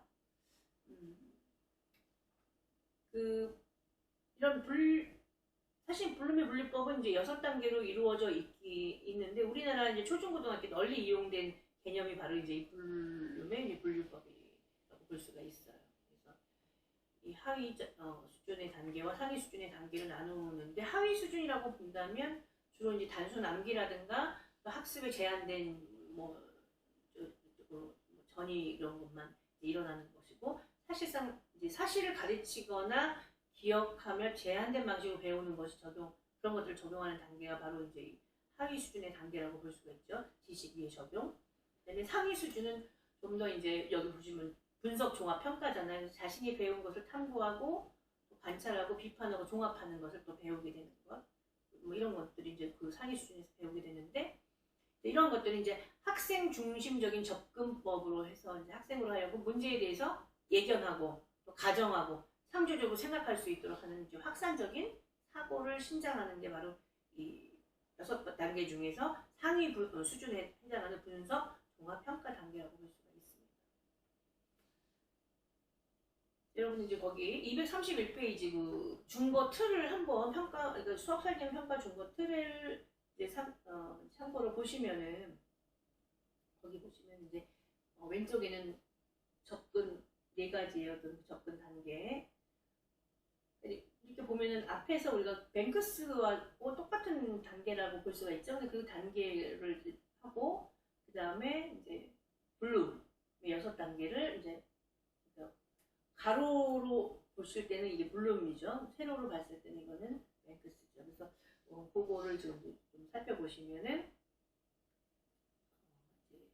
이해가 좀 되실 것 같아요. 그래서 다문화적 감각을 가진 교사나 소수자의 학생에 대한 높은 기대를 가진 교사는 상위 수준 방식으로 그들을 가르치려고 노력을 할 것이고 그렇지 못한 교사들은 이제 하위 수준에 머물러 수밖에 없다라는 것이 바로 이제 여기서 지적하는 부분이죠. 거기 표현 한번 볼까요? 기여적 접근, 예를 들면 기여적 접근에서의 목표 1, 지식 같은 경우 지식을 하위 단계 수준에서 지식 단계는 학생은 문화적 유물, 사건, 집단, 다른 문화적 요소 등에 대하여 안다. 이것이 하나의 목표가 되겠죠.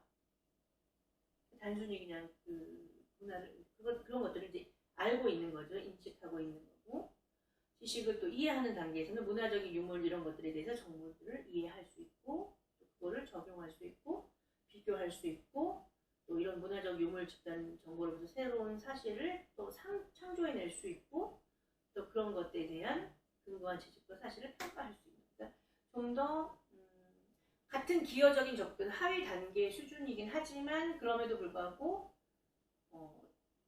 지식 이해 적용 분석 종합 평가 단계로 해서 그것들을 좀 더 어떤 수준을 단계별로 높여 나가는 그런 과정이라고 볼 수가 있어요. 그래서 여러분들이 이제 이런 준거 틀을 가지고 교사가 교실에서 교육 과정을 설계를 하잖아요. 그랬을 때 각 수준에 대한 기술과 정의를 포함해서 목표와 평가 준거를 구체적으로 여기서 이렇게 제시를 해주기 때문에 여러분들이 이 준거에 따라서 어떤 교육의 어떤 그런 과정이라든가 이런 것들 좀 계획하시면서 그것을 여기 적용해보는. 예를 들면 책에도 나옵니다만 예를 들면 다문화적 음악 주제에 관련해서 학습할 때 지식 기여적 수준에서는 노예 집단에서 유행했던 노래를 3개 이상 말하는 게 바로 지식 수준이고요.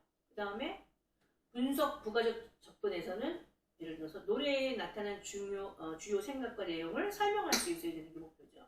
또 만약에 분석 변환적 수준에서 만약에 그걸 한다면 학생 자신이 노예가 된다는 것을 상상해서 그때의 감정을 음악으로 표현할 수 있어야 되고 마지막 종합 혹은 사회행동적 접근에서는 다문화 노래를 연극으로 전환할 수 있는 것이 교육 목표가 되겠죠. 그래서 사실은 똑같은 주제를 가지고 그것의 다문화적인 음악 수업에서 이제 그 주제를 갖고 아이들이 학습을 주관하실 때 어떤 수준에서 어떻게 그것을 이제 연결해서 할 것인가는 바로 이 준거 틀이 굉장히 도움이 될 수 있다는 얘기예요. 여러분들 이제 참고로 보시면서 이것을 적용을 해보시면 좋을 것 같아요. 정리를 하자면은 다문화 교육은 서로 화합하고 전 세계 사람과 조화를 이루면서 살아가는 사람을 미래상으로 설정하고 있죠. 그렇죠? 타인뿐 아니라 자신이 갖고 있는 가치관을 신중하게 검토하고 또 비판적으로 생각하고 또 대안적인 관점도 고려할 수 있는 시민으로 양성하는 것을 목표로 하고 있다. 네, 맞습니다.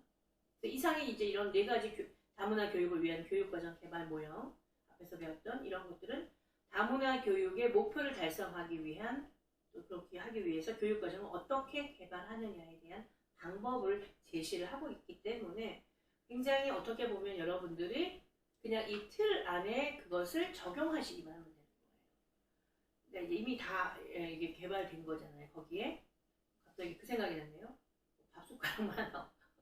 밥숟가락만 하나 얹어주면 된다 뭐 이런 얘기가 있잖아요. 사실 뭐 물론 그런 건 아니지만 이 어떤 틀이라는 게 정말 중요하거든요. 준거 틀이 있다는 거는 그만큼 이미 이것이 검증이 됐다는 얘기잖아요. 그래서 이거에 대해서 우리가 물론 여기에 대해서 여러분들 연구자의 입장이라면 좀 더 이것을 또 다시 재평가해서 다른 어떤 그 방법을 보완하거나 또 새로운 방법을 개발하거나 하는 것에 더 여러분들이 관심이 있다면 그쪽으로 또 더 초점을 두고 공부를 하시면 좋겠지만 이제 단순히 우리가 교사 입장이라면 사실은 너무나 감사한 일이죠. 이런 어떤 준거 틀이 있다는 거는 여러분들이 무에서 유를 창조하기보다는 유에서 유를 창조하는 게 훨씬 쉽잖아요.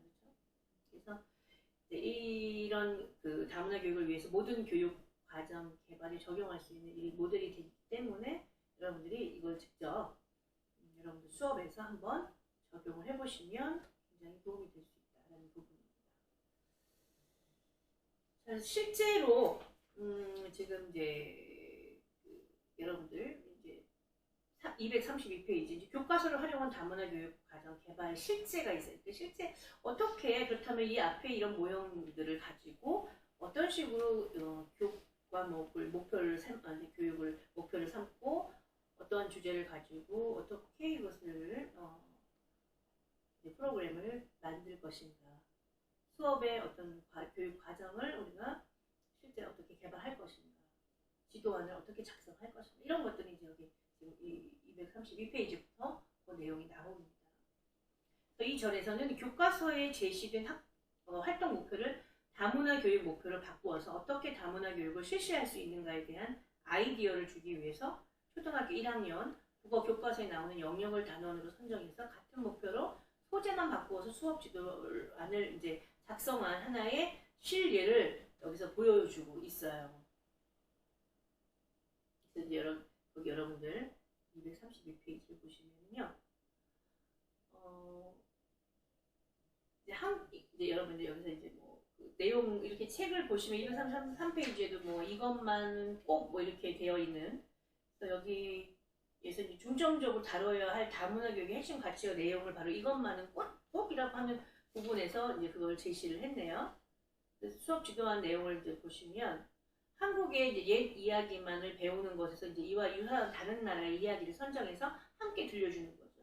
두 이야기의 공통점, 차이점을 살펴보고 또 이러한 차이가 문화적 차이에서 야기되었다는 점을 또 인식할 수 있도록 수업 지도안을 작성하는 것입니다. 그래서 이런 이제 과정들을 통해서 학생은 문화에 따라 변화하는 등장인물과 또 환경의 변화를 자연스럽게 인식하고 또 나와 다름을 인정하고 또 존중하고 더 나아가 비판적인 인식을 가질 수 있도록 수업 지도안을 작성을 하는 것이 이제 가장 중요한 부분이라고 볼 수 있죠. 거기 보시면은 교과서 원본 그림 8-4 교과서 원본이 나와요. 그래서 이제 거기 보시면 떡시루 잡기, 옛날 예전에 호랑이 두꺼비가 이제 떡을 만들어서 먹기로 했는데 호랑이의 두꺼비는 이제 똑같이 이게 글씨가 작네. 쌀을 한 바가지씩 가져다가 이제 떡을 이제 쪘어요. 떡시루에서 김이 모락모락 올라왔고 군침이 저절로 들었대요. 그래서 맛있는 냄새가 솔솔 나자 호랑이는 떡을 혼자 먹고 싶은 생각이 들었다. 그래서 두꺼비한테 이제 이렇게 말을 합니다. 두꺼봐, 우리 떡시루를 산꼭대기까지 가지고 가자. 거기에서 떡시루 잡기 내기를 하자. 그래서 어떻게 하는데, 떡시루 잡기를 이제 내기를 하는 그런 내용이 이제 교과서 원본이네요. 이제 하여튼 그런 내용들이에요. 그래서 그걸 읽고, 호랑이가 두꺼비한테 내기를 하자고 까다 이유는 무엇인가? 뭐 이런 것도 이제 물어보고, 호랑이 두꺼비는 어떤 내기를 했나? 또 왜 떡을 뭐 먹지 못했는가? 뭐 아마 떡을 못 먹게 된 거죠. 그러니까 이제 욕심을 너무 부리다가 못 먹게 되는 그런 이야기인 것 같아요. 그래서 뭐 여기 인물들의 말과 행동을 떠올리면서 이제 재미있는 장면을 말해본다든가 뭐 이런 것들. 그래서 호랑이와 두꺼비 행동에 대해서 친구들과 이야기해 봅시다. 이런 내용이에요. 이제 다문화 이제 교육에서 학습 목표는, 활동 목표는 옛 이야기를 읽고 재미있는 장면을 말할 수 있는 거.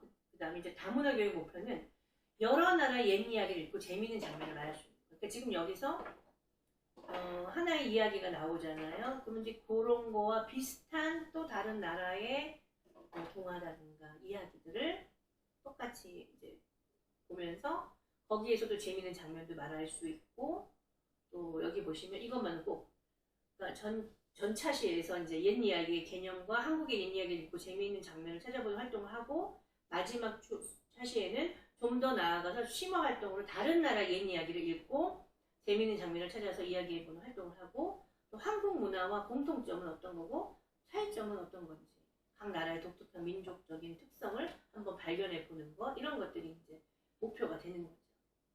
그래서 이렇게 해서 뭔가 이제 보고 어떤 동물이 나오나 뭐 그런 그림을 보고 이제 이야기하는 부분, 그리고 이제 예측하는 거.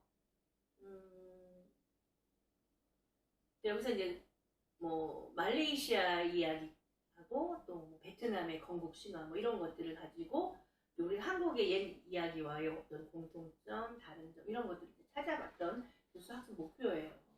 그런 것들 목표를 가지고 했어요. 그래서 이제 거기 234페이지도 또 참고로 보시면 뭐 여러 나라 옛 이야기를 읽고 재미있는 장면을 말할 수 있다. 그리고 공통점과 차이점 찾는 거. 여기서는 이제 한국의 이야기와 이제 비교했을 때 말레이시아와 한국의 옛 이야기를 비교했을 때 이제 비슷한 점은 둘 다 호랑이가 등장을 했대요. 그리고 호랑이가 재미있는 모습으로 나오고 코끼리와 원숭이는 한국 얘기에는 나오지 않고, 한국에는 저희도 전래동화에는 원숭이 같은 건 안 나왔던 것 같아요. 그렇죠? 코끼리도. 근데 말레이시아에는 열대 밀림이 많이 있고, 그래서 밀림 속에서만 볼 수 있는 동물을 쉽게 만날 수 있고, 특히 코끼리와 원숭이는 한국에서의 개와 고양이를 만나는 것만큼 쉽게 주변에서 볼 수 있는 동물이고, 그래서 말레이시아 옛 이야기에 자주 등장을 한다. 이건 뭐예요? 그 나라의 배경이잖아요. 환경, 자연 환경. 그리고 그 나라의 어떤, 사실 이제 이런 것도 하지만 그냥 단순히 이것도 있지만, 여기에서 또 말레이시아의, 저는 지금 정확하게 이제 예를 들면 말레이시아뿐만 아니라 예를 들면 태국이라든가 이런 나라의 종교, 그 나라의 국교가 그렇게 예를 들어서 힌두교라면 소를 믿으니까 그 나라의 소와 관련된 그런 우화가 있다든가 이런 것들을 또 선택을 해서 아이들에게 보여주면 굉장히 또 신기한 또 내용들이잖아요. 지금 이제 여기 베트남 이 우화 같은 베트남의 이야기에서 거기 237페이지를 보면 여기 이제 여러분 한번 참고를 보시고요. 건국 신화가 나오는데 베트남 건국 신화는 재밌는 것 같아요. 그래서 보니까 이제 그 용왕의 딸과 이제 인간이, 그러니까 하여튼 하여튼 용왕의 딸이 결혼을 해서 랑롱권이라는 아들을 얻게 되고, 랑롱권이 어른이 돼서 영원히 죽지 않는 공주 어우꺼와 결혼을 해서 어우꺼에게 뭔가 이상한 일이 벌어져서 결국 이제 알을 100개를 낳은 거예요. 어우꺼가. 그래서 100명의 사내 아이가 태어났는데 100명 중에 50명은 데리고 바다로 가고, 나머지 50명은 그러니까 랑롱권이 바다로 50명을 데리고 가고 어우꺼가 산으로 데리고 갔어요. 그래서 어머니를 따라갔던 50명 중 가장 힘센 홍은 반랑이라는 나라를 세웠고 그 나라가 지금의 베트남이다. 그래서 여러분들이 이런 그 동화라든가 이런 것들을 좀 많이 교과서 이제 안에서 좀 더 다양한 그 내용들을 찾아보시고 또 혹은 저는 이제 뭐 아이들 이렇게 교육을 하실 때 단지 뭐 어떤 책이나 이런 것만 뿐만 아니라 다양한 뭐 이제 자료들이 많이 있죠 최근에는. 그래서 그런 것들을 좀 많이 활용하시면서 이런 교육 과정을 개발하시면 많이 도움이 되지 않을까 하는 생각이 들면서 저희가 오늘 사실 내용이 되게 짧아요. 오늘은 그 단원이 한 단원밖에 없고 조금 내용이 좀 짧다 보니까 그래서 제가 오늘은 여러분과 함께 여러분들이 제출하셨던 그 다문화 교육 과정과 관련된 DQ를 한번 같이 나눠보고 그리고 또 제가 여러분들 그 강의안 올려드렸잖아요. 거기 올려드린 연구 자료를 한번 살펴보도록 하겠습니다. 먼저 DQ를 좀 볼게요. 내가 만약 다문화 교육의 교육과정 개발을 한다면 어떠한 것들에 집중하고 싶은가? 제가 DQ를 많이 여러분들이 이제 지금 그 가져오신 이제 제출하신 DQ를 지금 보니까 뭐 되게 내용 교재를 그냥 다 그냥 요약하는데 내용이 제일 많았고 그래서 사실 본인들의 의견들이 굉장히 한 몇 줄 안 되고 짧고 그래서 사실 함께 이렇게 쉐어할 수 있는 DQ가 그렇게 많지가 않았어요 이번 주에. 그래서 사실 좀 더 많이 가져올 생각을 했는데 그래서 오늘 지금 요 내용 함께 우리가 또 좀 쉐어해 보면 좋을 것 같아서 제가 가져왔습니다. 자, 그래서 보시면은 내가 만약 다문화 교육의 교육과정 개발한다면 자, 그럼 본인이 이제 직접 뭔가 한다면 어떤 것들에 이제 집중할까?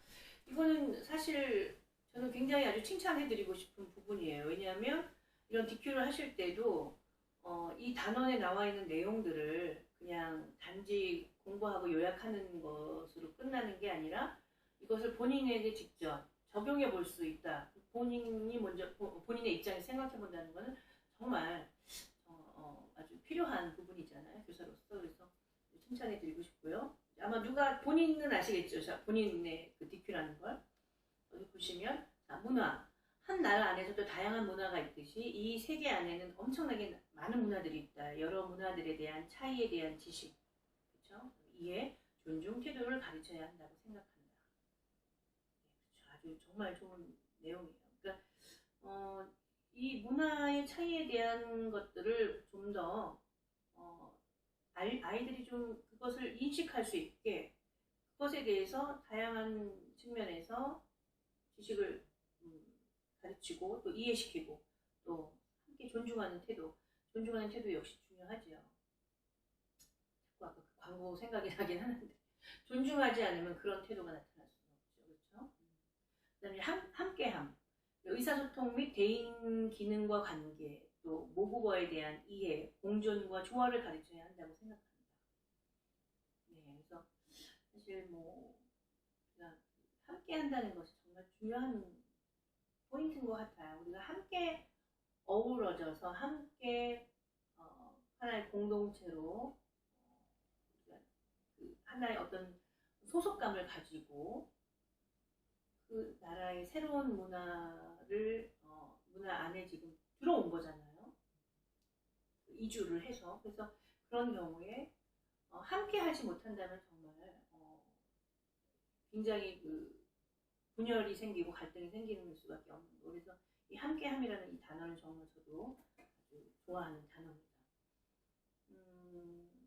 이 함께함이라는 건 결국은 그러니까 그 학생과 교사와 그 학교 안에서의 함께함도 있지만 우리가 이 사회 안에서도 같이 함께 공존하고 하나의 공동체로서 함께 나가야 된다는 그것에 대한 인식이 필요하다는 거죠. 그리고 이제 모국어에 대한 이해나 공존과 조화 이런 것들도 그들이 아무리 소수민족이고 그들의 어떤 뭐 문화를 우리가 이해하지 못한다, 혹은 뭐 그들의 문화가 그렇게 우리처럼 막 찬란한 역사와 전통과 이런 것들이 부족하다 하더라도 무시를 하면 안 되겠죠. 특히 이제 이런 편견에 관해서 우리는 많은 편견을 가지고 있다. 고정관념에 대한 비판, 또 존중의 태도, 또한 그것에 대한 문제 해결 능력을 가르쳐야 한다고 생각합니다. 정말 저도 이것은 공감을 합니다. 그러니까, 편견과 선입견은 사실 교사로서 어떤 편견과 선입견을 가지고 학생들을 대한다는 것은 정말 여러 가지 오류를 범할 수가 있죠. 그래서 그런 경우 교사 스스로도 스스로 편견과 선입견을 버리셔야 되고, 그리고 그걸 통해서 또 이제 아이들에게도, 학생들에게도 가르쳐야 되겠죠. 또 정체성, 예를 들어 미국 땅에서 자라고 있는 2, 3세들, 그리고 소수민족들은 엄청난 정체성 혼란을 겪게 되기도 합니다. 맞아요. 굉장히 많은 혼란들을 겪어요. 그래서 한국에서 이제 뭐 한두 살, 두세 살 아주 영아기 때, 어렸을 때 이민을 와서 이주한 경우는 더더군다나, 여기서 또 태어난 이세들도 마찬가지죠. 더 심하겠지만 그런 경우에는 사실 거의 모국어를 많이 잊어버리는 경우가 많죠. 그러면서 이제 외모는 한국 사람인데 말은 한국어를 한마디도 못한다는 거죠. 정말 그거는 정체성, 민족 정체성의 혼란을 겪을 수가 있는 거예요. 그래서 이제 건강한 자아 개념을 형성하고 집단에 대한 소속감과 자부심을 가질 수 있도록 도와야 된다. 그래서 아까 잠깐 소속감 얘기를 했지만, 이 소속감은 결과적으로 아이들이 어딘가에 뭔가 소속되어 있다라고 하는 것은 그만큼 자존감과 자신감에도 연관이 있어요. 소속감은. 그래서 사실은 이 부분에 있어서 우리가 만약에 부모 입장이라면, 여러분들이 부모 입장이라면 반드시 한국어를 가르쳐야 되고, 반드시 한국 문화에 대한 것들을 충분히 아이들이 경험하고 체험하고 이해할 수 있도록 도와주셔야 되고요. 교사라면, 더더군다나 교사라면 그런 미국 안에서의 어떤 다양한 민족, 다양한 인종의 어떤 그런 그 대상의 학생들을 만날 때 되실 거라고는 생각이 드는데, 그런 친구들에게도 이런 정체성의 혼란을 겪지 않도록 도와주시는 거.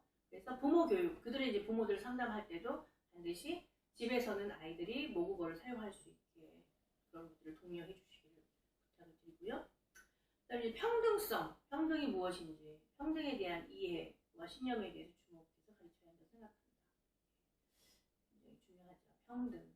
이거는 이제 꼭 뭐 어떤 인종과 어떤 민족 이것뿐만 아니라 남녀, 성별에 대한 평등, 그리고 공부를 잘하든 못하든, 또 그 외에 아이들이 경제적으로 가정이 어렵든 뭐 잘 살든 뭐 이런 여러 가지, 그래서 그런 것들을 저희 차별이 없어야 된다는 생각이 들고, 평등성을 가르쳐야 된다. 그다음에 다양한 어떤 차이에 대한 인정과 존중, 다양성이죠. 다양한 차이. 그러니까 이것이 잘못된 게 아니라 다름이라는 거, 그것에 대해서 알려줄 필요가 있다는 거. 저는 이제 이 무엇보다도 이 DQ를 보면서 이분이 굉장히 그래도 뭔가 나름대로 다문화 교육을 하기 위한 어떤 그런 그 교사로서, 다문화 교육을 하기 위한 교사로서의 어떤 준비를 스스로 하려고 하는 노력을 하시는구나. 왜냐하면 DQ의 문제를 먼저, 제가 이제 DQ에서 퀘스천을 이제 여러분들이 뭐 어떤 문제들을 많이 이렇게 저한테 제출하실 때 보면은 어떻게 문제를 여러분들이 내고 그 문제의 답을 다는 것을 보면 대충 여러분들의 어떤 그런 생각과 가치나 또 지금 여러분들이 어느 정도 수준에 있는지, 어느 정도 그 교사로서의 어떤 그 자격을 갖출 수 있는 그런 부분들을 제가 좀 느끼거든요. 근데 DQ가 단지 그냥 교과서를 그냥 요약하는 수준이 아니라, 그래도 뭐 이 답이 정말, 물론 본인의 생각을 이렇게 쓰셨고, 또 물론 교재에서 나와 있는 내용들을 토대로 쓰시긴 했지만, 답보다는 저는 이 이것을 생각했다는 게 더 칭찬을 해드리고 싶어요. 이런 것들 어떻게 내가 어떤 것들이 좀 더 집중해서 정말 진정한 정말 그런 교육 과정을 제대로 된 교육 과정을 올바른 과정들을 개발할 수 있을 것인가에 대한 그런 생각을 했다는 것 자체를 칭찬해드리고 싶어요. 그래서 여러분들도 이것을 한번 본인들도 생각해보고 한번 이렇게 정리를 하다 보면 좀 더 생각이 확고해지기도 하고 또 자기 나름대로의 어떤 그런 앞으로의 어떤 그런 이 방향이라든가 이런 교육 방향이라든가 이런 것들이 이런 DQ를 통해서 스스로가 점검해 볼 수 있고 또 앞으로 여러분들이 이제 교사로서의 역할을 하셨을 때 혹은 지금 하고 계시지만 이런 다문화 교육을 만약에 하게 된다면 이런 생각을 하셨던 분은 굉장히 어떤 그 틀이 분명해지는데 이런 생각이 없다가 갑자기 그런 그 교육을 맡게 된다면 굉장히 당황할 수도 있죠. 그래서 굉장히 칭찬을 해드리고 싶은 부분입니다. 수고 많으셨고요. 그 다음에 제가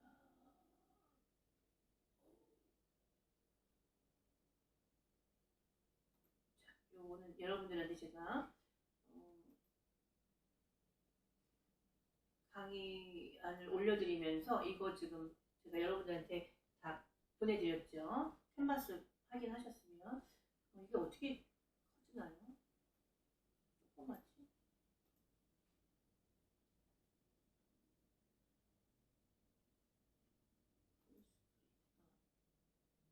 이게 있네요. 자, 여기 보이시나요? 여러분들 다 이제 여러분들 보내드렸으니까 이 연구는 기본 교육 과정으로서의 유아 다문화 교육 적용 효과에 대한 논문이고요. 중앙대 유아교육학과 교수와 박사과정 학생이 함께 연구입니다. 논문이고요. 자, 여기서 이제 다문화 3, 4세 유아를 대상으로 한 연구고요. 다문화적 요소가 담긴 소재를 중심으로 해서 유치원의 생활 주제에 따른 다문화 교육 활동을 실시를 했고 그거에 대한 이제 활동을 경험한 3세 유아의 인종에 대한 편견이 감소됐고 또 타문화에 대해서 인지적인 문항 점수가 향상되었고 타문화에 대한 긍정적인 태도가 형성되는 그런 것들이 결과가 나타났다는 그 연구입니다. 이를 통해서 다문화적인 배경을 가진 유아들뿐 아니라 모든 유아를 대상으로 한 다문화 교육이 필요하고 또 특정 주제에 한정해서 다문화 교육을 다루기보다는 연간 교육 과정을 통해 기본 교육 과정으로서의 다문화 교육이 제시되어야 할 것이다라고 논의를 한 내용이죠. 쭉 보시면은 이제 우리가 다문화 이제 이론적인 배경이고요.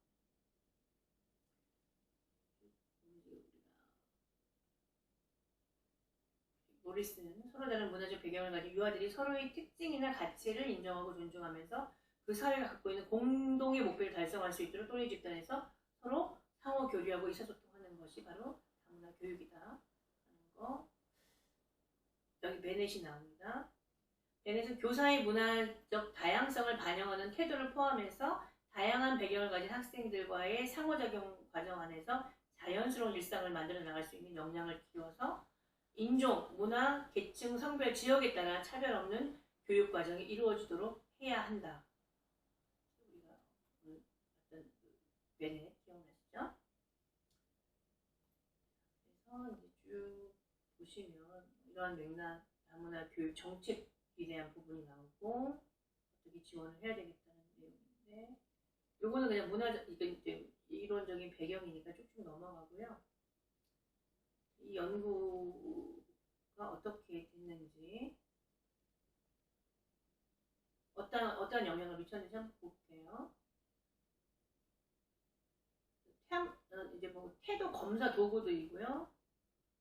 자, 어떻게 실시했는지 볼게요. 2010년 4월 5일부터 2010년 7월 16일 15주간 실시를 했네요. 15주간 실시를 했고요. 그래서 4월 7일부터 유치원 요즘은 생활 주제인 나와 친구, 가족, 지역사회, 여름을 중심으로 구성을 하였다고 되어 있고요.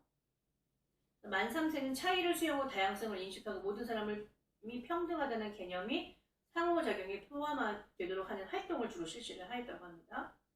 그리고 이런 활동을 기본으로 해서 만 3세에게는 문화 간 이해를 돕는 다문화적인 지식에 중점을 두어서 동화, 동영상, 사진 자료 등을 활용해서 인종과 그 인종이 사는 지역 환경, 지리적 위치 등을 연관 지을 수 있는 사고와 그에 따른 지식을 중심으로 활동을 계획했다고 합니다. 자, 그럼 이제 우리 한번 이 활동을 좀 보자는 얘기예요, 오늘. 잘 보이시나요? 오, 갑자기 확 커졌네. 됐습니다. 자, 우선 첫 번째 생활 주제는 나와 친구고요. 제가 아까 15주 동안 했다고 말씀드렸는데 여기 지금 보면은 뭐 내용에 대해서는 이제 15주인데 28 2개 정도씩 자, 볼게요. 첫 번째 친구랑 만나서 반가워. 이건 이제 친구를 만났을 때 인사 예절에 대해서 알아보고 세계 여러 나라의 독특한 인사법으로 친구와 직접 인사해보는 거, 활동 유형, 신체 표현, 그림과 사진 이런 것들을 이제 활동 자료로 사용했고, 두 번째 짝꿍과 나의 같은 점과 다른 점 찾기, 공통점, 차이점 찾기, 게임, 거울하고 다른 나라의 어린이 사진을 보고 이제 있고요. 그 다음에 이제 인형에게 이름 지어주세요. 다양한 인종이 표현된 인형에게 어울리는 이름을 지어줍니다. 역할놀이 통해서 했고, 기분책 만들기.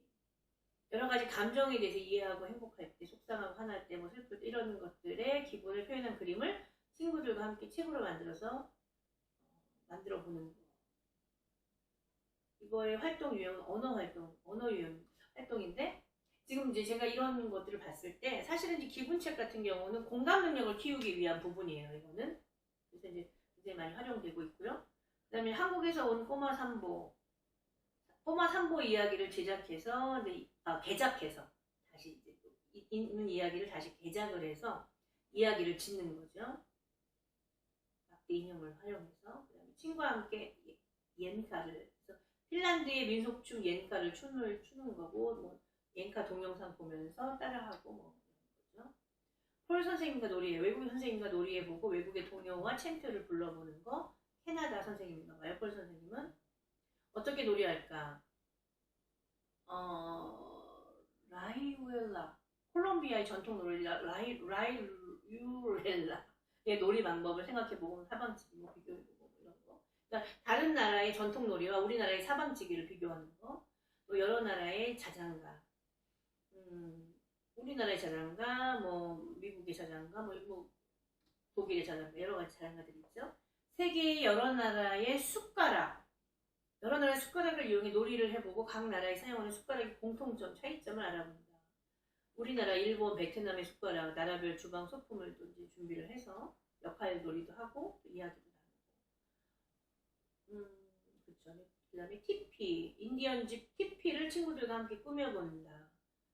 뭐 아크릴 물감, 광목, 천 직접 집을 꾸며보는 역할, 놀이. 그다음에 중국 전래동요, 몰이화.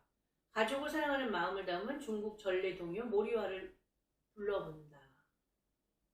노래 불러보는 거, 뭐 동영상 보면서 따라하는 거. 사실 이게 지금 유학이기 때문에 수준이 그냥 그런 어떻게 보면은 우리가 오늘 공부했던 내용 중에서 거의 기여적 접근의 수준에 해당하는 것 같아요. 그냥 다양한 나라의 문화들을 접해보는 수준인 거죠. 사랑해요의 여러 가지 표현, 배려, 의자만들, 예슬이 엄마 이름은 구티에. 동화를 통해 다른 나라 사람들과도 가족이 될 수 있음을 이해하는 거. 베트남의 수상 인형극 감상, 이런 동영상으로 사막여우, 북극여우 비교하는 거. 여러 나라의 직업, 코끼리똥으로 종이를 만든 나라는 어디인가, 뭐 여러 나라의 국수를 비교한다든가. 이것도 재밌었겠네요, 그렇죠? 우리나라 국수도 있고, 베트남 쌀국수, 이태리 파스타. 중국에서는 이렇게 도상면이라고 해서 칼로 잘라서만 면. 베트남 모자는 논. 베트남에 가면 항상 관광객들 쓰고 다니는 모자 있잖아요. 우리나라 갓 비교하는 거. 콩주놀이, 중국의 전통놀이 콩주놀이 하는 거. 우리나라에는 팽이놀이랑 비교하는 거. 우리는 하나 다문화 박물관 견학하는 거. 자, 7호는 모두 여름일까? 우리는 여름이지만 저쪽 오세아니아 쪽은 또 여름에 이제 겨울 날씨잖아요. 그래서 그런 거. 환경에 적응하는 거, 사막, 정글, 남극 적응하기 위해서 여러 가지 방법 생각해 보는 거, 얼음 위를 걷고 싶어요. 동영상을 보고 감상하고 지구 온난화 문제를 해결하기 위해서 우리가 할 수 있는 거 찾아보는 거, 신나는 물놀이, 건강하고 시원하게 여름 보내기, 에너지를 절약하면서 시원하게 여름 보내는 방법, 부채 만들기. 자, 이게 사실 지금 이제 교육 활동이 있는데,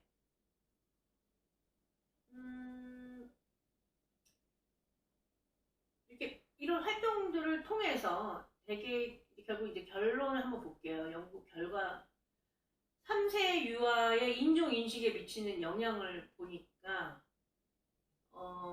다 유의도가 떴어요. 놀이 상대에 대한 편견 인식이 바뀌었어요. 그렇죠? 편견이라든가 신체 능력에 대한 편견, 그렇죠? 외모에 대한 편견, 기층에 대한 편견 이렇게 해서 구분을 했네요. 도움을 주는 친구 선택.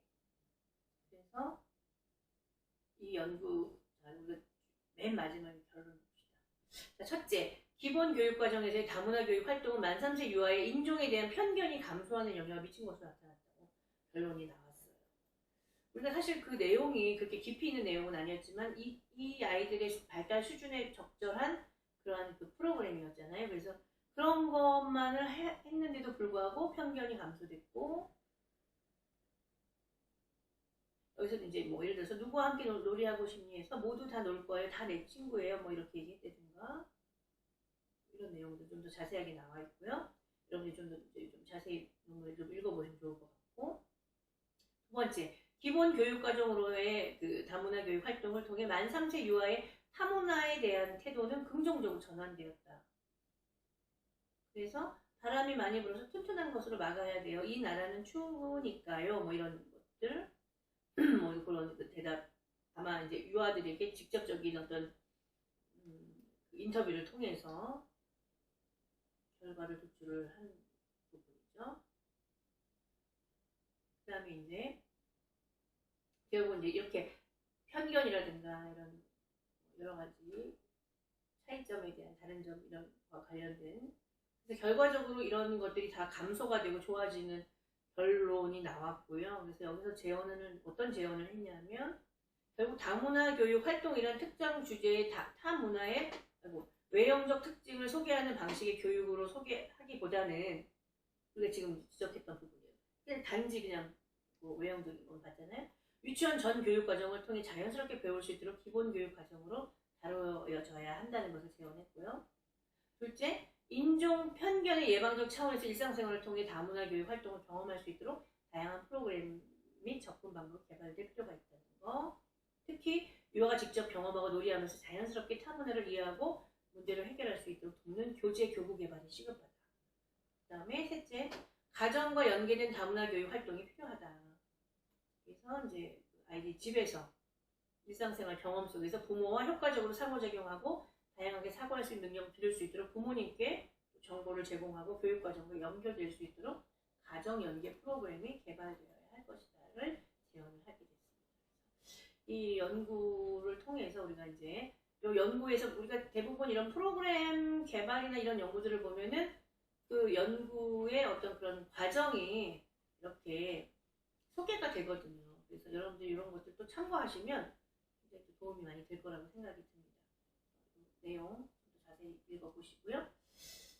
자, 그래서 오늘은 굉장히 좀 짧게 컴팩트하게 또 강의가 진행이 됐는데, 이제 드디어 다음 주 이번 주 여러분들 또 이제 프레젠테이션 준비하셔야 되고 이제 기말 과제도 다 보고서도 준비를 하셔야 되는 시점이 왔네요. 그래서 끝까지 잘 마무리 잘 할 수 있도록 열심히 준비하시고요. 오늘은 그럼 여기서 강의 마치도록 하겠습니다. 수고 많으셨습니다.